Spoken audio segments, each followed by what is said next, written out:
Oh shit. I'm gonna have to show you that picture later. But I know I got it in there somewhere. That Voltron is sick, dude. I say about that bitch. It was, yo, the level of detail on that Voltron. You had a picture of that. Oh, the Voltron? Did you get a picture of the Voltron? I did get a picture of the Voltron. You did, right? That was fine. Salud, gentlemen. Salud. Dinero de amor. For 2 out of 3. 2 out of 3. Well, that's not bad. Yeah, no, that sounds good. I never had that before. There it is. Bro. Trying to do this shit correct. Adjusting while I do adjust. That's the Voltron. That sideshow, of course it looks still amazing. Il Voltron. I did not see that shit. Welcome to the corner. I'm your host, Anthony Cruz, and with me always is the man who's always distracted by his phone, the incredible Nick Portela. And I'm not always distracted by my phone. Hold on, I think I got a call. I got you. All right. And today we got another special guest. Introduce yourself, my man. Okay, my name is Jose Lopez. Yeah. And I'm very happy to be here. Yeah, man. Yeah. You know, that name, Jose Lopez, I may have heard it a couple times. Well, there are a ton of criminals out there with my name. You said it, I didn't. I get stopped by the airports coming overseas all the time. It's that beard, though. It's that beard, man. Yeah, it's yeah, looking yeah. It's slightly Al-Qaeda-ish. Yeah. I'm not saying you're Al-Qaeda per se, balance. just Al-Qaeda-ish. But You know, Al-Qaeda That's the ish. look I'm going for. You know, with the Working just beards right. and all that stuff, like it's hard that we don't get flagged more often.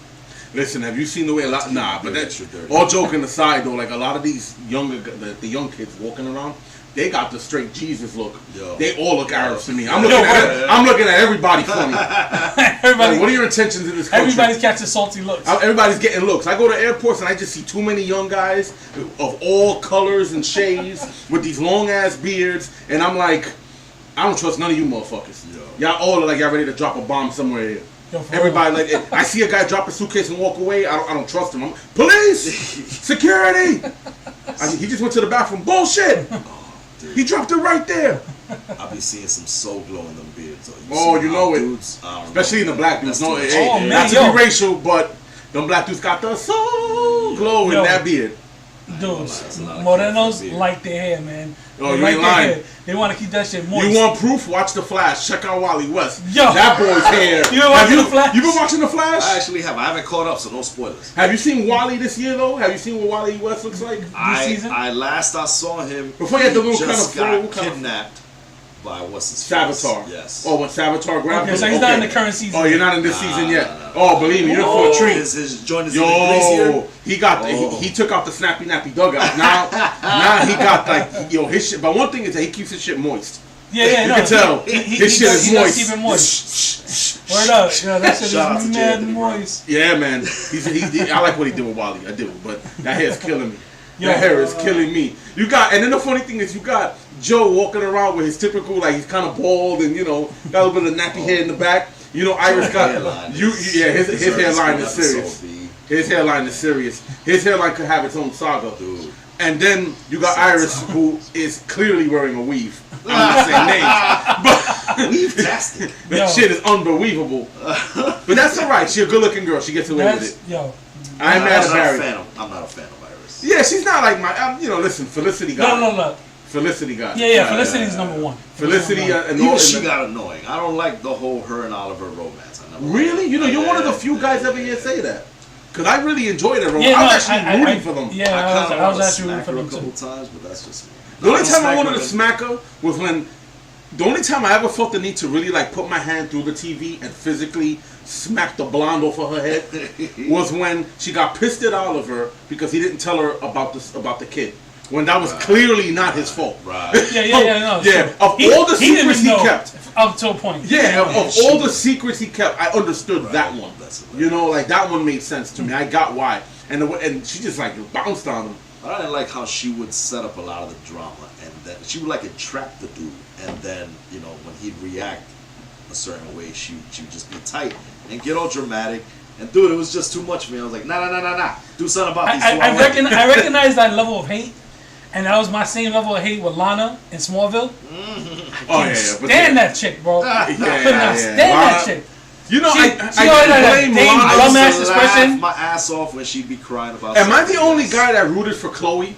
Hell I yeah! would laugh my ass off whenever Chloe got done dirty. It was hilarious. She got done dirty a lot. She got done dirty a lot. She got shafted a whole lot. Yo, I'm surprised she didn't Hannah Baker herself in that show. Chloe went through it, man. Yo, she really did. She would have had the 13 Reasons Why. Like I could so see that happening with Chloe.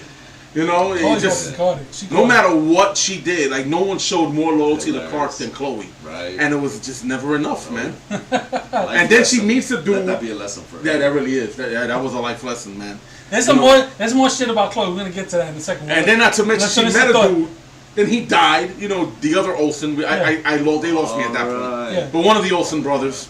Right. You know, there was Jimmy Olsen and Mary Kate and Ashley Olsen. I don't know, whatever. But there were the Olsen brothers, and one of them died, and it was just like, damn, this girl can't get a break. Yeah, it was all confusing because wasn't that Jimmy? No, that wasn't Jimmy. That was James or something. I'm done. I'm so done.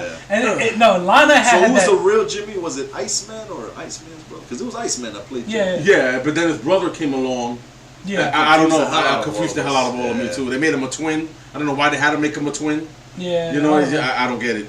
It was all over. But I love Chloe though. I loved her character. But I couldn't stand Lana, man. She had the same dumbass expression. She always looked confused, like she didn't know where to go. Like,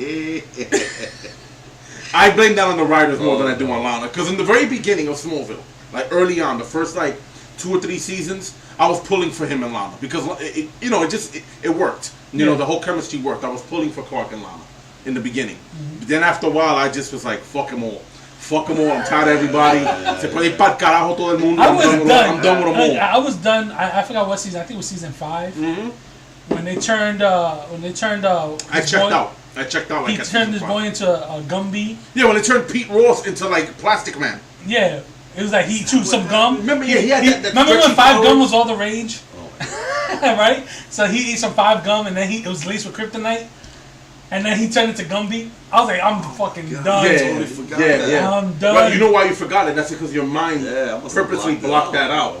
Because it sucked that bad. You like me must have like a suck trigger, where it's like when it sucks bad enough, you just omit it. Not as kinky as it sounds, I promise. Yeah, it's not as kinky as it sounds. You know, no, depending on the chick, it could be. I got that one beat. I think I spoke on the cast before. You ever had one of those traumatic experiences in life where you completely block it out, but then it hits you like a wave much later on in life? You're like, oh shit, that fucking happened. Yeah. Like if you got diddled in the closet by some uncle. I knew you were gonna go there. I thought you were gonna say it like by Harvey Weinstein, but you went there. But in this case, right? I was going through YouTube. You kind of get into this a rabbit hole of just searching through videos on YouTube, and you just end up in the most obscure places. So I ended up on the soundtrack to the Teenage Mutant Ninja Turtles Come Out of Your Shell tour. Nice. Right? So I'm hearing some of the songs like really Pizza Power and all that shit. Oh hell no. And then they had the videos of the show, and it hit me like a fucking wave. It was like, You're talking about the live action Ninja Turtles. The live action. Yeah, that shit was. There was a female turtle on that. Yeah. Yes. I went to that goddamn show. How old? Yeah, you were young, right? I was a kid. Yeah, I remember that. And I remember being so fucking disappointed and so mad. All I remember is that my older cousin. Turtle boobs didn't impress you? Nope. You think she was fine? Hell to the no. And she had powers. Like, didn't she have powers? I don't know. Maybe you talk about the TV. Maybe you talk about the TV show. But I'm talking about the Broadway show, the live on stage show, where there was no martial arts. It was all rock and roll and turtle rapping. My cousin kept telling me that. See that? Such a letdown. That's bad. My soul died that day. No Krang, no Shredder. No Krang, no Shredder. No, I don't remember. I just remember them fucking Ninja Turtles in jean jackets and Converse. And they rock and roll. That's some big ass feet. And April O'Neil and Master Splinter doing the duet. Bedazzled denim jackets. Yes. Oh hell no. Got the names on it and rhinestones and shit. I blocked it out like a traumatic experience. Like I got diddled at that show and I blocked it out. You know, you probably would have had a more I came fun back. time I was like, no. You're like, no. Or as Puerto Ricans, they go, Porque. It You know, messed terrible. me up.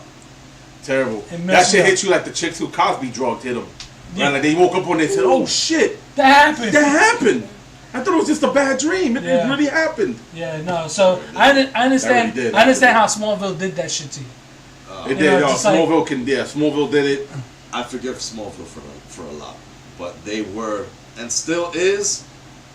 I mean, let's see where Arrow and Flash and all the rest take us, but Smallville is still my favorite up there. Really, So- I give you credit because I liked Smallville up until a point. Like the first 3 or 4 seasons of Smallville, I was all in.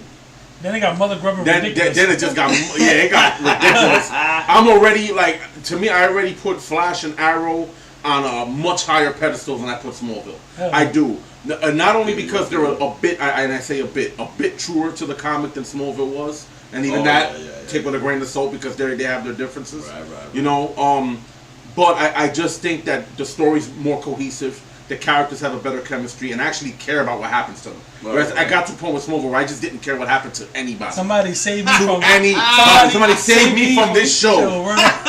That show lasted way too long. That show was at like 9 seasons or something. Yeah. I will say this: my experience with Smallville was maybe a little different for everyone's because I binged that with my fiance for 3 months straight.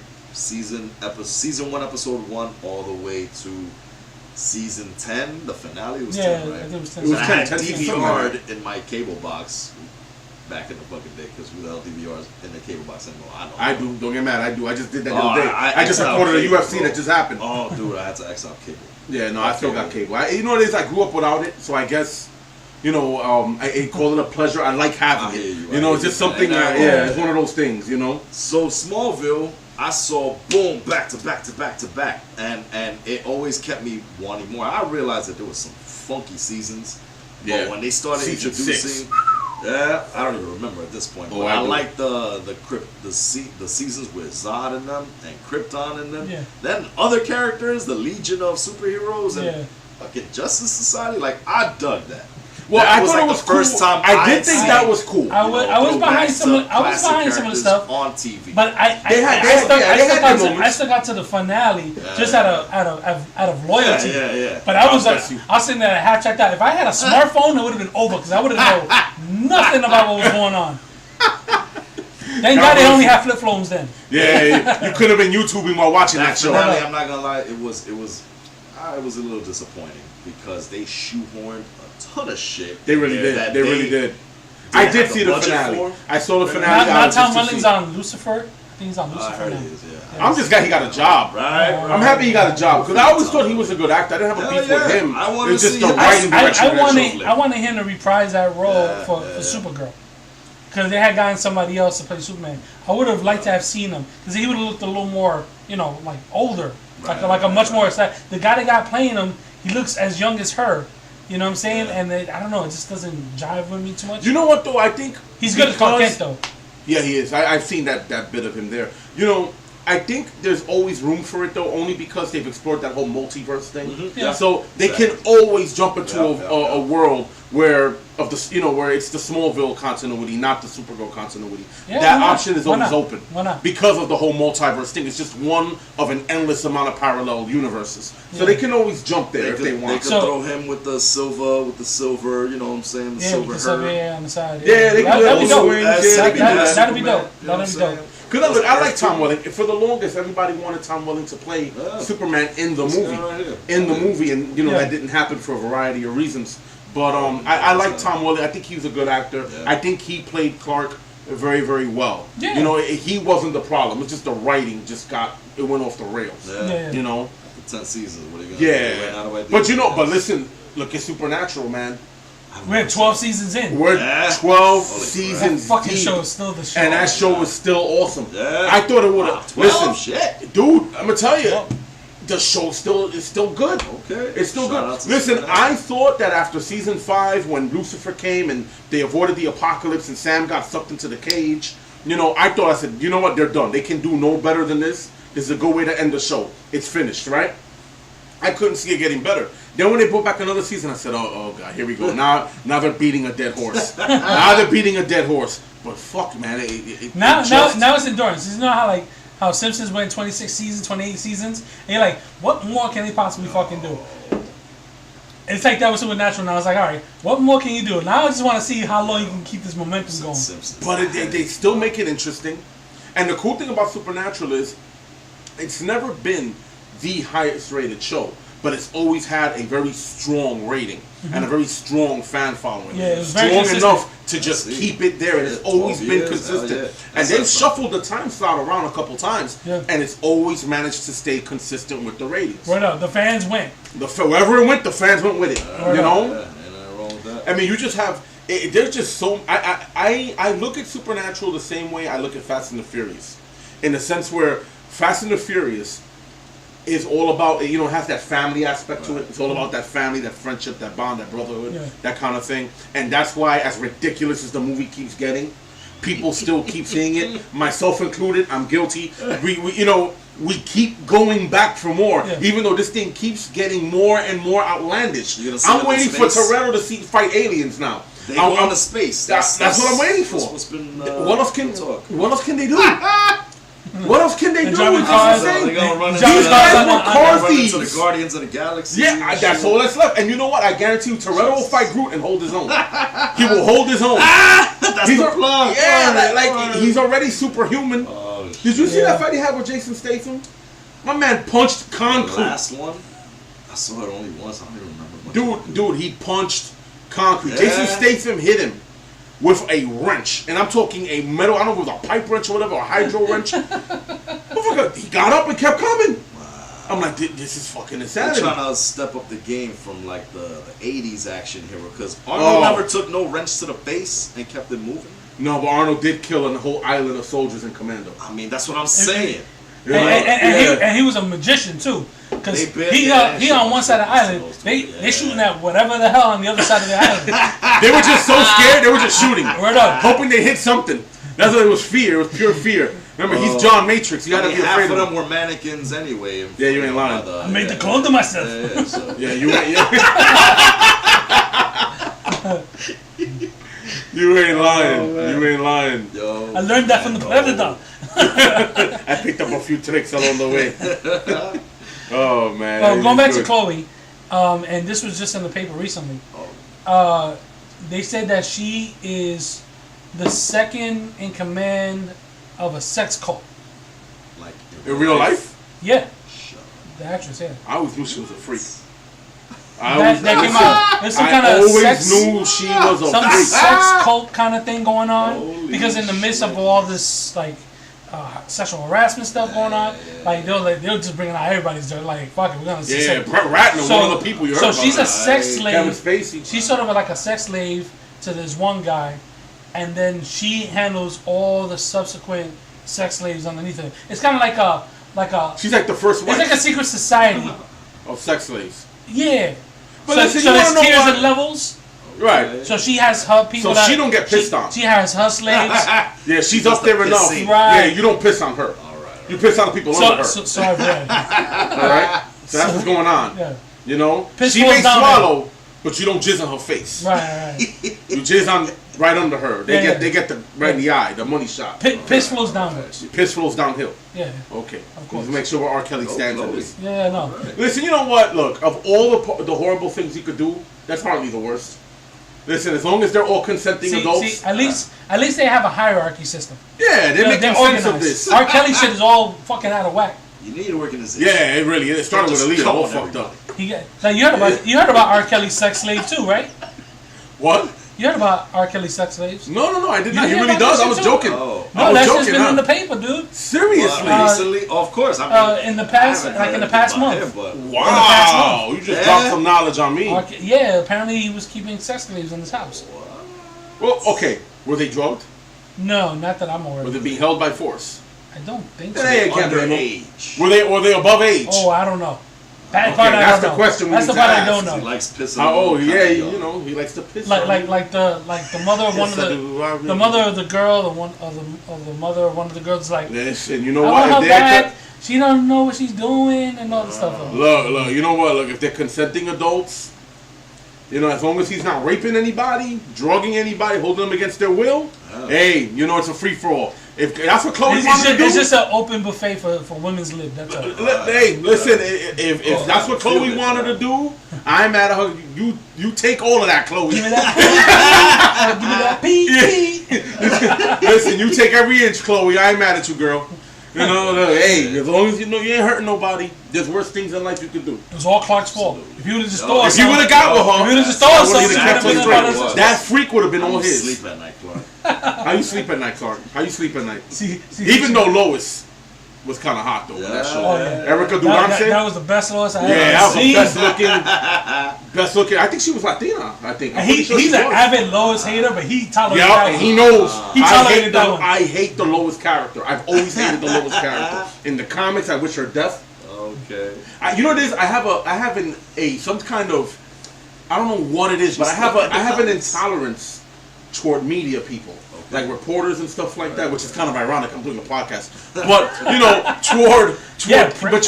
toward these, I consider them to be parasites. They're parasites. Most of them are parasites. So I've always found Lois to be a parasitic character. You know, all she does from Superman is take, and she gives nothing. So in the comics, I always rooted for him to get with Lana or something. I always did. Yeah, you know, Lana was prettier even in the movies. Yeah, for real. You ain't lying. But you know, I must admit, Erica Durance won me over in the show. It has nothing to do with her looks. I promise you that. It's strictly, you know, for her acting and you know what? That's bullshit. She was the first take on Lois that I remember seeing since who? Terry Hatcher. Mm-hmm. Oh yeah. I did like this character because she was. Yeah, because people went nuts with Terry Hatcher. First of all, it was the first character that I remember. She knew Superman before he was nerdy Clark Kent, and I'm like, what the fuck are y'all doing? Yeah, they changed the whole. They changed the whole continuity. Look, everything happened in Smallville. Yeah. Yeah, Oliver Queen setting up shop in Smallville. Yeah. I was like, yo, how big is fucking Smallville now? Let me tell you, do you realize that because of Smallville, I didn't watch the first 2 seasons of Arrow? Oh my because God. Of that. Because I thought that was the Oliver Queen from Smallville. I'm like, they can kiss my ass. I'm not watching this show. No. I am not watching this show. Then the fact that the actor from Smallville was originally an actor from the damn soap opera Days of Our Lives. Anyone knows me knows I hate that goddamn soap opera. I was forced to watch it as a kid. Grew up in a house, one TV. No, and my grandmother and they watched it. No, and they tried that same dude to play Aquaman. Seriously. You don't remember? There was a show or the movie? Show. Yeah. Wait, he tried. That's right. No, I remember that. He tried out for Aquaman. That's why they went with that other guy. Yeah. They went with the other dude in the show. I remember that. Yeah, originally they wanted to play Aquaman. It didn't work out. But they had him as Arrow. So when Arrow first came out, I said, wait a minute, this is the same fuck. I said, fuck that. I'm not watching this stupid show. And then he kept raving about how good the show is. I said, I'm not seeing that Smallville. I'm like, dude, it's fucking Batman. They got nothing to do with Smallville. I said, wait, hold on, doesn't no? No.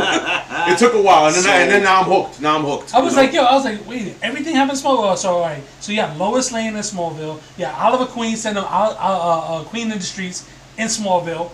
I was like, you had Doomsday, Zod. You had Darkseid. I was like, does anything happen in fucking Metropolis? Nothing. It's not called Metropolis. It's called Smallville. Like, how big is this fucking town? Oh, shit. You know, it's like Storybrooke and Once Upon a Time, man. It just never ends. It never ends. But DC's, and I blame DC, man, because they just don't regulate shit. Like, look, as much as I like Batman v Superman, and many people don't, but I like Batman v Superman. I enjoyed it. What kind of bullshit is having Gotham City right across the river? Who has 2 fucking cities right next to each other? I have never seen that anywhere. I have never seen that. No, there's no state that has. Wait, then Suicide Squad had Midway City. So where's that? It's in between Gotham and Smallville. Exactly. Midway. on the way to Gotham, you bump in the middle. In a fucking 2-mile radius, like. Yeah, and why was Batman over there? Oh no, he wasn't. Midway City was where all the shit happened, but Batman actually caught this dude in Gotham. Oh, okay. All right, so that makes sense. All right, goddamn, we would have some fucking continuity issues here. We really do. We really do. You know, I enjoyed Batman v Superman. I mean, look, you know, the movie has. I just watched it the other day. It's flawed. The movie has its flaws. We can pick it apart. Of course. You know, does it hold up to the Marvel stuff? No. But if you judge it on its own merits, it was a fun movie. It was entertaining. What stole that movie for me was Ben Affleck's Batman. He made that movie for me. He just did. I loved him as Batman. He's become my favorite Batman. He really has. And I'm gonna tell you something about that movie that I love so much. And it's not so much Batman, and it's not so much Wonder Woman. It's not so much the whole fact that they went all out with the death of Superman and Doomsday. Not even the fact that my man was chewing up the seeds as Lex Luthor. You know what it did to me? Fucking Ben Affleck's look. Every time fucking Alfred says something sly to him, and he had that sign look like. Like if you were this nigga. Yo, every time that fucking happened, I was in stitches. No, what I like, the one line I like was when Alfred said something about how, this is from the Wayne, was it the Wayne, the wine cellar. He goes, this has been, you inherited this, but there's not going to be any more generations of Waynes. I was like, that's fucked up. That was a low blow, man. That was a low blow. Alfred was a craggy old fuck in that movie. He really was.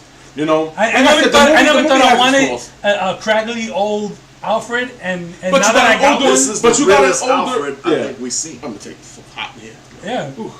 There you go. Let it breathe, brother. Gotta let the dome breathe. Gotta let the dome breathe. So yeah, no, I never thought how much I wanted a disgruntled Alfred. Well, you had a very old and it's perfect. I mean, they've been doing. Well, you know what? It makes sense because in Batman v Superman timeline, he's been doing it for 20 years. Yeah, he's an older Batman. And you can see he's an older Batman, and that's what they wanted. They said they wanted an older Batman. And that's what I mean. I'm sorry. We're talking about Batman versus Superman, or how, of course, they're not like the Marvel formula, and that's what I dig because Marvel formula, okay, it's dope. We enjoy it. It's funny. Yeah. But DC is doing it totally fucking different in the sense that they're not always, making us laugh, and they're not always, on the colorful side. I dig that personally. I like the dark shit, the dark look. DC is on some bloodlust thing. Yeah, I mean, they got. I think they're toning it up a little because fans are shitting on everything that's come before Justice League. I know fans are probably going to shit on Justice League too. But they're going to go watch it. I guarantee you they're going to go watch it. And you know what? Batman v Superman made a lot of money. It did. It made a shit. It did. Listen, complaints and gripes and all that notwithstanding, the movie made a lot of money. And Wonder Woman did very well at the box office. And I thought Wonder Woman was great. I really enjoyed Wonder Woman a lot. I tell you, if I believe that the Justice League now fought the Avengers, it would end with the Justice League sucking the bone marrow out of all the heroes on the Avengers. They were just snapping vertebrae. Yeah, they're mean. Listen, I knew something was up when I saw Batman versus Superman. Batman biting into the heart of Thor. Yeah, and we were like, okay, so Batman doesn't care about vehicular manslaughter, I see. Nope. My man was driving. Did you see another tire crashed on the fucking... The dude's looking up and all you see is tire just coming and it crashes on the fucking guy. And they're trying to get away. And what is oh man! And then what happens? He takes out his fucking cannon and he blasts the shit out of that truck. Blows the shit up. People in it. You didn't see people jumping out of the car. If you're smart, motherfuckers died in that movie. If you're smart, that's not the first time Batman's murdered somebody on the big screen. 89. His Batmobile was tearing shit up too. I mean, the budget was a lot less. Not even that. The return of Batman Returns. He kicked that guy down. The guy had the grenade. He just fucking blew up in the Oh, I remember that. I remember that. Batman was on some murderous shit. I remember that. You're right about that. You're right about that. Yes. There were, and then I'm gonna tell you. And we thought that was the coolest, most fucked up shit ever. that was. We like how Batman murderous. Listen, we were just. Well, for so long we didn't have any superhero stuff. So it was to the point that even though it was shitty, it was just like whatever came out, we just enjoyed it because we had wanted to see it in the movie for so long. To this day, I still feel that way. I'm not gonna lie. I am very biased when it comes to these DC movies because that shit is my childhood. The fact that Superman, Batman, and Wonder Woman were just there standing within feet of each other was worth the price of admission for me. Yeah, I felt like that too. The 2-hour wait to see all that shit happen was worth it because I don't know if y'all seen the extended version. Oh, I have. I did. 3 hours. Hey, It was a lot, but the extended version is pretty good though. It is though. Yeah. There was a whole other story that they chopped out. Well, that's because they already had like 5 stories going on. That is true. Yeah, that movie had a lot of plots going on. That juggling chainsaw act was pretty severe, man. Yo, man, they put a lot of little subplots in that movie. Yeah, they fucking. Like he had this joke. He had this joke that it should have been called Batman vs Superman subplot. That should have been just the name of the movie. He had that joke because there was just so many subplots happening Lex in had this shit. like 50 parts to the plan, and then some. The shit was Isn't it should be Batman versus Superman versus Lex Luthor versus Doomsday versus Wonder Woman? That was my biggest gripe about that movie. Actually, was Lex. I hated their interpretation of Lex. I really did. They went away with it, and you know what? I don't knock him for it because he went full hand. Like, it'd be one thing if he half-assed it, but he did it. Yeah, he did. That boy chewed the scenes. Listen, no one can argue. What's his name? You know his name? Not Sarah. It's not Michael Sarah. No. It's not Sarah. It's not Mark Zuckerberg. That's the Facebook guy. Yeah, I'm terrible with names. Wow, but the actor who played Jesse Eisenberg. There you Eisenberg. go. Okay. Eisenberg. He's a very good actor. We've seen him in other things. Yeah, he's great. You know, he's a very good actor. He's a quirky kind of a guy for sure. You know, but he's a very good actor. But I just didn't like the direction of that Lex. I just really didn't. Yeah, no, he's like not our ideal Lex. But I tell you what I did love. I loved, if there's one scene in that movie that made that movie for me, it was Batman going to rescue Martha. That was the first time on screen that I felt like I was watching Batman. Don't get me wrong, nothing against the Christian Bale movies, they're good. But when I was watching him fight in those movies, all I did was pick apart those fight scenes as a martial arts movie fan. Yeah. I watched those fight scenes and I'm picking them apart saying, okay, the camera's really up close. You're not really seeing much of the choreography. The fight scenes are very stiff. Batman Begins. Yeah, the fight scenes are very stiff. What saves those movies is that they're well acted and they have a good story. That's what saves those movies. But if you want to talk about someone fighting and moving and acting like Batman, that scene, Batfleck, that scene nailed it. Just the way like he shot the it was like out of the video game, the Arkham Origins or the Arkham Knight, the Batman Arkham series video games. Well, he has this thing in like one thing he did in that movie was, remember how he shot the guns with that little mini explosive or whatever and then rendered them useless? In the game he does that. That's actually something from the game he has. And the way he fooled them when he blew up the thing and went up and they didn't know where he was. They're shooting down there. You do shit like that in that game. Oh, that's dope. So when he came down and started fighting those dudes, it was almost like the free flow combat system they called it in that game, where basically as long as you counter right, you can just keep going and going, hitting your enemy. You go from one enemy to the next, just knocking them out. And you'll string like a 60-hit combo before you even know it. So that movie fight scene felt like I was watching the game.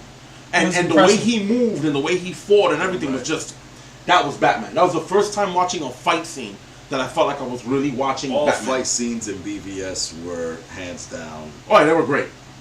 Top yeah, they were great. They were awesome. Man. Listen, even when Superman was fighting Batman, and Batman had weakened them with I like the fact that Superman didn't even know he was vulnerable to kryptonite. Remember, he had no clue about that. He'd never been exposed. He never dealt with it. That was his first time exposed. That was his first time exposed. And he was like, what the fuck? He was all fucked up. Right. You know, that was an awesome scene. That was an awesome scene. Well, and that was the only way you could have Batman win that fight. Because that's it. And what else could you do? You missed about the whole Martha thing, but I didn't find the issue with it. Yeah, well, that's actually, but that's people find an issue with it. I'm like, I can see the issue, but all I did at the movies was I chuckled. I said, Yeah, I got the same mom. Their mom has the same name. All they were saying there. I said. I was like, that's clever. Nobody thought to do that. Right. So I don't know why people got so bent out of shape. But it was like the biggest joke. It was like, oh, Martha. Wanted more. But I will say, going back to Jesse Eisenberg, I like dude's performance. He killed it. But it was interesting the direction that they took with that version of Lex, because originally, I don't know if y'all know, Bryan Cranston was supposed to be Lex. Yeah, from Breaking Bad. Yes. Right? And Malcolm in the Middle.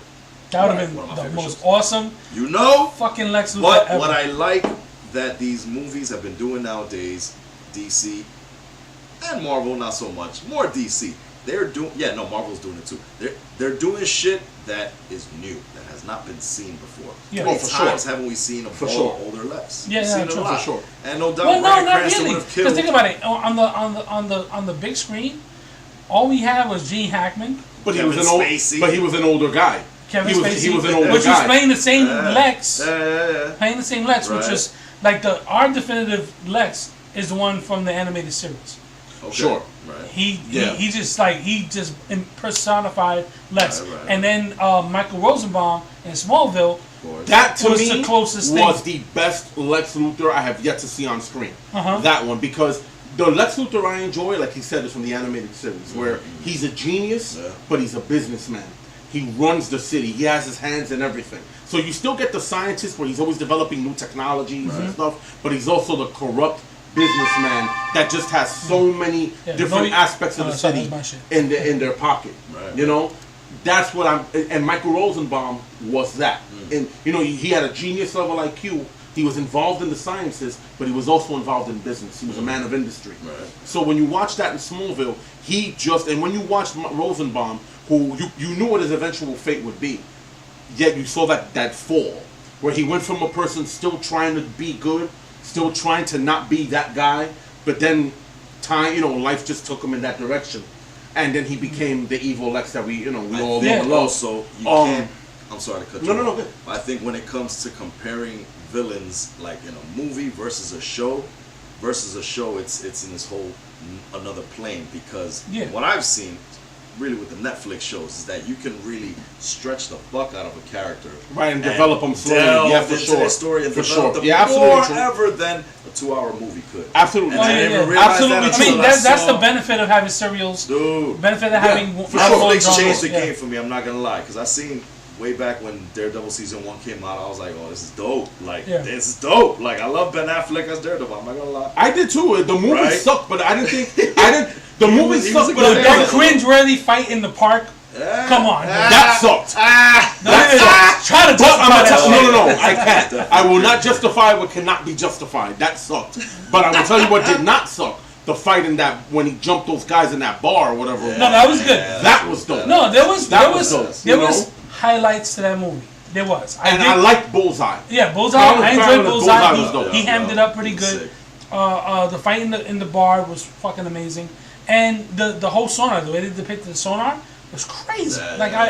Trust me, there are parts that's the reason why I own it on Blu-ray, for those little things. But I did not like the movie. I didn't like Michael Clark Duncan. I liked Michael Clark Duncan. Electra Nachos can go to hell. I agree with you on Electra. You know what I'm saying? I will agree with you on Electra. I can't argue with you on Electra. You know, like this is all kind of shit. Yeah, that fight scene in the park was almost as bad as fucking Halle Berry's basketball cat romp in the fucking in Catwoman.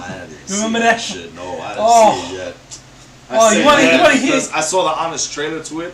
That shit made me laugh so you watch honest trailers? Yeah, I get into it every now and then. All right. I love that shit. I like that. I catch it once in a while too. So the honest trailer to Catwoman was so fucking funny that I gotta see that shit now, because I just want to see how horrible it is. You know what's funny? The honest trailer for Lord of the Rings. No. Honest trailer for Fast and the Furious. I think it was the 6th when they were in Brazil. I saw that. You showed me that. That was funny. That and RoboCop. You seen the RoboCop one? Yeah, you showed me the RoboCop one. Yo, you want to get a split side? Watch that RoboCop one. That there were some that are epic. funny. There were some that are funny. Speaking about that, right? That's all part of Screen Junkies. Honest trailers. They do movie fights. You ever watch movie fights? No. It's cool. They kind of treat it like a 6-round bout, where you get three opponents to battle about topics. You know, who's the best action director, or who made the best Batman movie, you know, that kind of thing. Like, so they get into these rounds and then they fight for a belt. They actually got a belt and the whole 9 yards. Oh yeah, I've seen that. It's fucking cool. So then, all that was Screen Junkies, and in light of all the fucking thing that's been happening between Harvey Weinstein, Kevin Spacey, Brett Ratner on that list. Louis C.K. Louis C.K. But you know, Louis C.K. is a different case, though. Andy Signore for Screen Junkies. He's like the main man behind that shit. Oh, shit. Got caught on it. He got fired off of Screen Junkies. Wow. And he was man. If you watch movie fights, he was the heavyset bearded dude that was like doing Seeing as how you mentioned, I don't mean to interrupt you, but seeing as how you've mentioned it, what is your take? I mean, let's start with our guest here. What is your take on all of that? What is your take on all of that? Hollywood sex scandals? Yeah, what's your take on all of that? I mean, I don't doubt that it's been going on for decades, you know, and if the people affected waited so long to come out and tell their story, I mean, on one side, some might question the credibility, but on the other hand, there are definitely people out there that go through traumatic experiences that they don't know how to express, don't know who to tell, so they just keep that shit locked in forever and, you know, just continue to live normal lives. And then sometimes, I'm not going to say they forget about it because, you know, that's some of that shit you just can't forget. But it just, you know, you move on. And I'm not going to focus my life on that. So let me, you know, make a whole new life. So, you know, these people, they keep living. Until some shit. You keep doing it. Get off the wall. Oh, okay. he's like this disembodied voice hanging off the side. Matter of fact, just inch yourself this way. Let's get together. There you go. Let's get together. So yeah, so I mean, my hat's off to anybody who has the courage to come out and tell their story now. Because some people, as far as 10 years back, you know, that have been living with this, you know, if they can see others have courage and then feel like, you know what, my story needs to be heard, you know, then more power to you. Yeah, we had a time where there's no tolerance, man, whatsoever. Yeah, shit. Whatsoever. I mean, man. You think about all the people who are getting ratted out. These are people who've been in the business from way back. Years. Where this was the norm. Harvey Weinstein, I mean, how many? 30 years, maybe more? Yeah, this was the norm. It was like, oh, you want to be in a movie? Yo. Blow me. Show me a titty. You're not going to show me a titty? You gotta come on, just a nipple. Come on. Just a nipple. You gotta beat the dolphin. Come on. You know what I'm saying? Like this was the norm. Like this is how you got ahead in Hollywood. Sure. And this is how you get ahead in Hollywood. You know what I'm saying? So you got ahead and how you got ahead. But they're saying, oh, because of Harvey Weinstein. No, this started with Bill Cosby. Harvey Weinstein was that icing on the cake. It was a straw that brought the camel's back, basically. And now it's like, if you even just farted in the direction of a female, like, your shit is done. Yeah. It's like, yo, you know, that, then that's it. Oh, sexual harassment. I have a problem with that, though. I have some issues with that. There's some fine lines. I have some issues with that. Like I'm gonna don't get me wrong. I don't condone sexual harassment or using your position to you know, using your position to solicit sexual favors. That shit is wrong. Right. Don't get me wrong. And if you get busted doing that, you should be fired for sure. But I got a couple of issues. One, what I don't like is that we're in this culture now where you're guilty until proven innocent. The second you get accused, you're guilty. Without even attempting to hear the other side of this story. And you're blackballed. And you're blackballed. You're not just guilty, you are blackballed. Your career is done. You're finished. You know, whatever happened to two sides of a story and giving a person due process? True. You need to have that because, let's be honest, we on the other side of the spectrum, there have been many cases of females lying about that shit. Right. Oh, yeah. And that's come out. Yeah. And that has come out. Yeah. Like, what was it, Kobe Bryant, that this woman, I'm trying to remember with the basketball player, it might have been Kobe, where a woman said he raped her and then it came out that she completely lied about it. Yeah. You know, and there's been plenty of instances like that where a woman accused a man only to find out she lied and the man never did that. Right. So I believe everybody should be given their due process. They shouldn't just be blackballed, fired, you know, sent to jail, all this without even a freaking trial. Right. You know, we're supposed to be innocent until proven guilty, not guilty until proven innocent.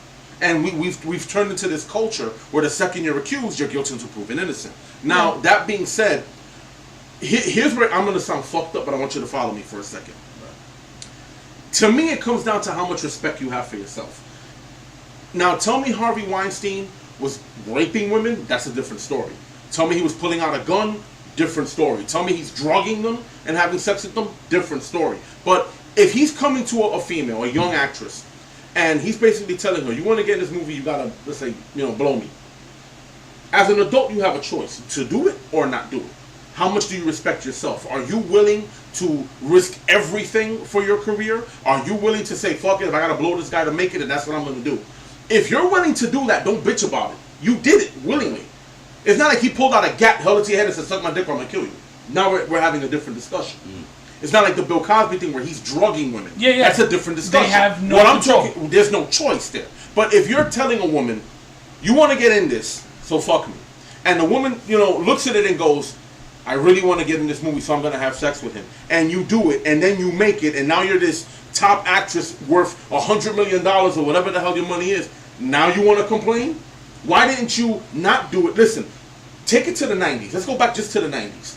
For the longest time now, women have had the power to completely destroy a man's life. Oh yeah, totally. Even back in the 90s. We're not. I forget the 60s. I'm talking about the 90s. Yeah. Okay.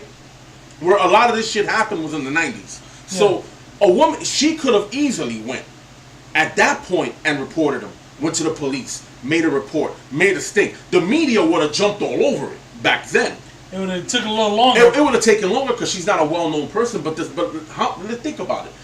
Think about it in the 90s. How many times did a famous guy get accused of rape or sodomy or whatever by some unknown woman, and that shit was the front page that shit was on the front page of every newspaper. Well, that's what happened to Andy Signor. In the case with him, like the person that he was sexually harassing was a girl. She wasn't famous. Right, she was a person. She was a cosplayer. She had some followings and stuff like that, but it was just like... She wasn't like Scarlett Johansson. Right, not that far. So it was just like in the light of everything that was happening, she goes, "Oh yeah, well he's another one," and that's viral. Exactly my point. And back then, if he did this to you, if you respect yourself, right, then you go, you tell him fuck you go report his ass, and you go to the press and say this man, practically try to force me to have sex with him for me to get apart. The media would have ate that shit up. This shit would have came out years ago. Of course, years ago. So now it's like, I look at it like, okay, you went there, you gave him a blowjob, you fucked him, whatever it was that you did. And now you want to come back and complain. Well, it's the avalanche effect. Yeah, it's the avalanche effect. So now I'm thinking to myself, how much of a victim are you really? You did it willingly, you weren't forced, you chose to do it. Right. And then, you went and you made your money, you had this big career, you're a millionaire now, you're starring in all these movies. Now you want to come and say, oh, I'm a victim. No, you're not. You made a choice. Yeah. You made a choice. Yeah. You made a choice.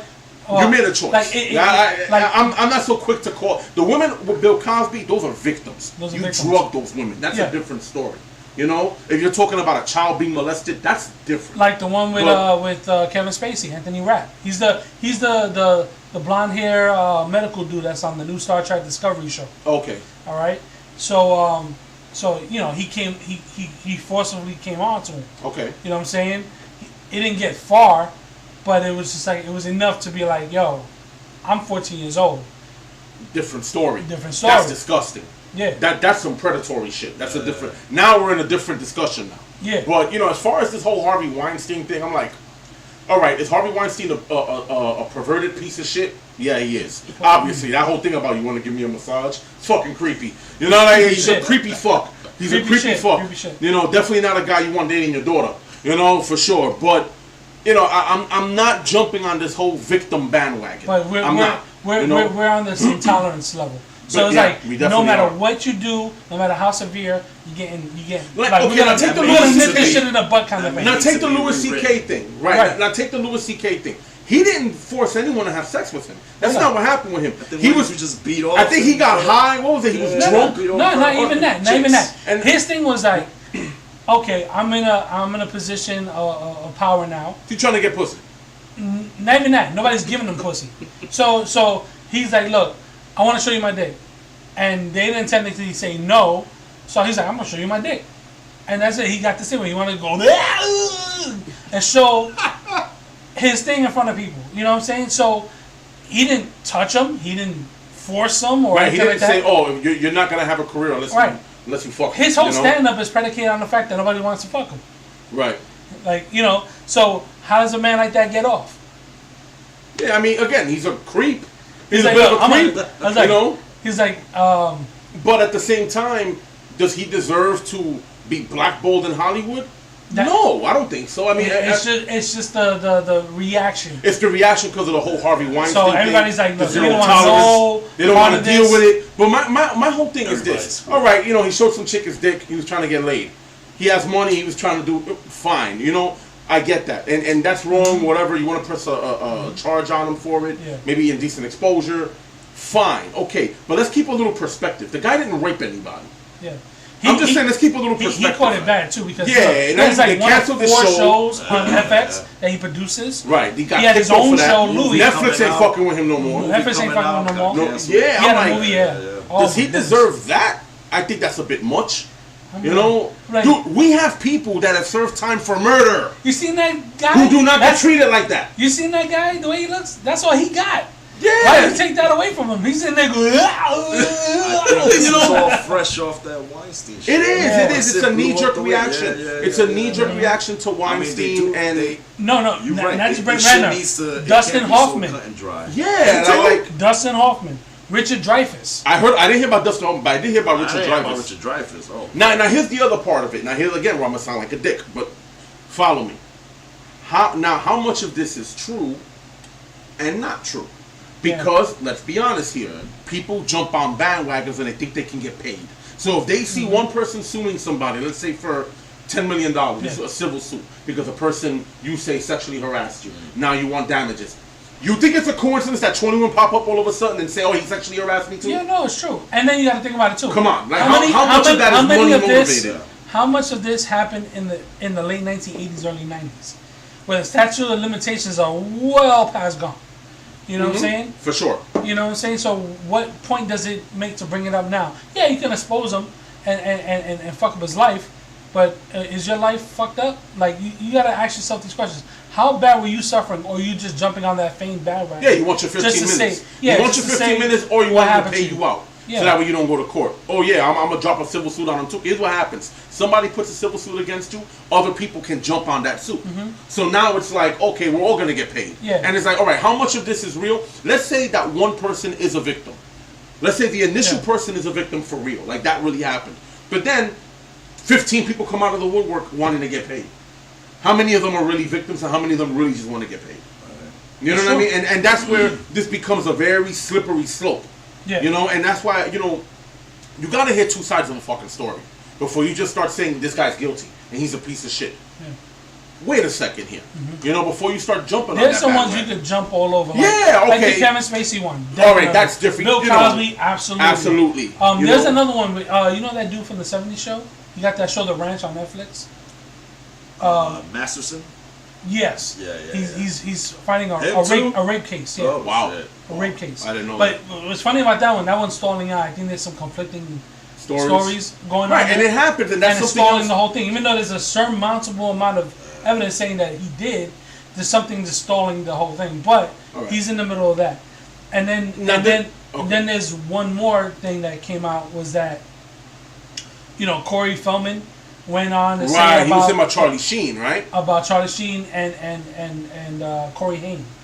He raped the Corey one Haim died. Lucas. Corey Haim is the one who passed away. He's the one that passed away. I always get them confused. Corey Feldman and Corey Haim. So here's the thing. They said that he raped. It was never said. Even Corey Haim never could point to Charlie Sheen, but it was always kind of mentioned that it was Charlie Sheen was the one that raped him on the set of Lucas, but it was consensual. But yeah, he was underage. It was consensual? So according to people that were close to Haim, saying that it was consensual because... He was gay? Haim? According to what they were saying, that Haim and Charlie Sheen even hooked up even later on. Back in them days, and kids was confused. Yeah. Jesus Christ. That him and Charlie Sheen had one or two more hookups. Well, then if that's the case, then we have to say that Charlie Sheen... But you know, here's my issue with that. And again, I don't know. I wasn't there. Yeah. But we all know that Charlie Sheen's a sexual deviant. There's no denying any of that shit. But we've never heard about him with boys. It's always been with women. Yeah. Right? Like, I mean, I don't ever recall hearing about Charlie Sheen with a kid. I mean, he denies or with a guy, or with a guy at all, even with a man. It's always been women. Yeah. So now all of a sudden it's a guy, it's a kid, and then what? One kid? Yeah. Ever? Yeah. That's not normal for a person who has that pattern of behavior. Right, it will be more than one kid. Right. Because if you like children, then you're not going to stop at one. You're going to keep it moving. Right. Look at R. Kelly. He married Aaliyah, and he was still screwing underage girls. You know? Yeah. No, you never heard about Charlie Sheen with a guy, ever. I mean, not to say that that's, you know, I don't know, but that's just it's weird. It's a weird thing. He went on the record and said no, that never happened. But I mean, like, it's all in the past, and one of the confirming parties is dead. That's you know the problem. Yeah. So it would mean so much more. Yeah. Yeah. I don't know. I mean, like I said, I don't put nothing. Like if some chick came out and said that Charlie Sheen, pissed in her face, or like took a shit in her car, snorted cocaine off her ass. Yeah, that, you know what, was stealing her underwear, sniffing her ass. You know what? I would believe all of it because the fucking guy is a sexual deviant. He really is. Right. That role in 2.5 Men was made for him because he really is that guy. But we've never heard a story about him. He could spit in a petri dish and start a whole new civilization. Mm-hmm. It'd be a twisted ass civilization, I tell you that though. It would be like Caligula everywhere. But we've never heard about him with kids or a guy for that. Like I said, like you take these stories and like I said, this is all stemming from all the bullshit that's coming out, all the confirmed stuff. So like you kind of like you go, okay, this is happening, but how much can I take to the bank? Right, exactly. You have to be careful because there are people who lie. I'm just hoping there are all people of who these lie. Cases popping up every day because there are new fucking cases popping up every day. I hope they all get a fair trial because you're right. It is fucked up that they the second you're accused, you're done, and that's unfair. That's at least give the guy due process. If it turns out to be true, then throw him to the fucking wolves. See, in this industry, it can go either way because here you have one that can, let's say somebody is proven to be guilty and haven't done all of this shit. Some dudes in Hollywood get proven and they still working. Then others, I mean, what would happen? What would need to change for? I mean, this shit's never gonna change. No, people in power are always gonna use their power to try to get laid. That's the way it is. Yeah, and that's the way it always will be. No, that's true. Only thing that might happen now is that going forward, they may make chicks sign waivers saying, you want to get in this point, you got to suck my dick and you got to sign a waiver saying you're never going to sue me. That would be like the added thing now, Hold on. Stand up, get off your knees, stand up. Videotape session. Sign this. And you get a cut. Sign this. Okay, now get back on your knees or something. That's the only thing you could do now. Like, what else could you do, Let me take this moment to say I'm sorry to all our fans for the sensitive and nature of this thing, but that's not really the reason why I wanted to stop the talk for a second. I apologize for the fan. It's hot as balls in this place. So if you hear this humming noise happening in the background, that's us not suffering. Come on, little fan. Come on. I'll do what I can in post to boost up the sound so you can hear us better, but if not, fuck it. It's nice to know that you care, Tom. I try. A little bit. It's nice to know that you care. He has his moments. I try. So yeah, no, I mean that was like the big shit that was happening. With all that shit. I mean, where do we go from here? I mean, are we gonna be a society that fucking nitpicks over any little? We're already there though. We're already there. We're already at that point. Political correctness is taking over. You got to watch everything you say, everything you do. Even if somebody gets offended, it's ridiculous. I don't even watch sports, but I know that football and basketball ain't the same as what it was 20, 30 years ago. Oh, hell no. Hell no. Not even close. You can't graze this dude. You can't, I don't know. It's a different thing. You can't play the fucking game. You can't make this dude bleed. You can't say nothing that offends any. The soccer moms have taken over. Yo. Oh the soccer moms. Everybody gotta have a fucking trophy. What's the participation shit? I'm sorry, man. Like I kept quiet about the whole participation shit, but that is the most pussified thing I ever fucking saw in my life. I'm sorry. Not everybody deserves a trophy. You suck for a reason. You didn't try hard enough. Listen, I think here's what happens when you breed a culture. And I don't want to sound like some self-help guru. I'm far from that. But when you breed a culture that there are no winners and there are no losers, and then what incentive do you have to work hard? Yeah. What incentive do you have to try hard? Because at the end of the day, we're all going to get a trophy. It doesn't really matter. Right. Yeah. What reward is there for winning, and what do you learn from losing if you always have a trophy? When I was a kid, if we competed in anything, the winner got the trophy. The loser had to suck it up and deal with it. Yeah. Shake hands and go, good match, good game, whatever it was. And then you go back to the drawing board. You learn why you lost, and then you try to rectify that going forward. Okay, that is how growth happens. That is how improvement happens. We've gotten to a point where we're so afraid of anyone's feelings getting hurt that we've created this generation of kids who believe that they're entitled, that they're special, and that things in life will always go their way. So then when they grow up and they realize that is not life, you're not always going to get a participation trophy. when that job don't hire you, they're not gonna give you a check anyway and say, well, thanks for showing up to the interview. Here's a check. When that girl don't like you, even though your mommy said you're special, when that girl doesn't like you, then we've bred a generation that cannot handle disappointment. They can't. Nope. How long ago was it that this young kid shot up his school because he was a virgin and couldn't get laid? That happened, like maybe 6 months to a year ago. This guy literally shot up some place because he couldn't get ass. When I was a kid, you expected to get refused. Word up. Okay? You expected all the no's. You get about 400 no's. Listen, you play the law of averages. Shit. You asked 100 women, 99 would say no, but it was that one who said yes. And you just kept on going. And then you be scared shitless because you're like, oh, fuck, now what do I do? Yeah, exactly. But that's how you became a man.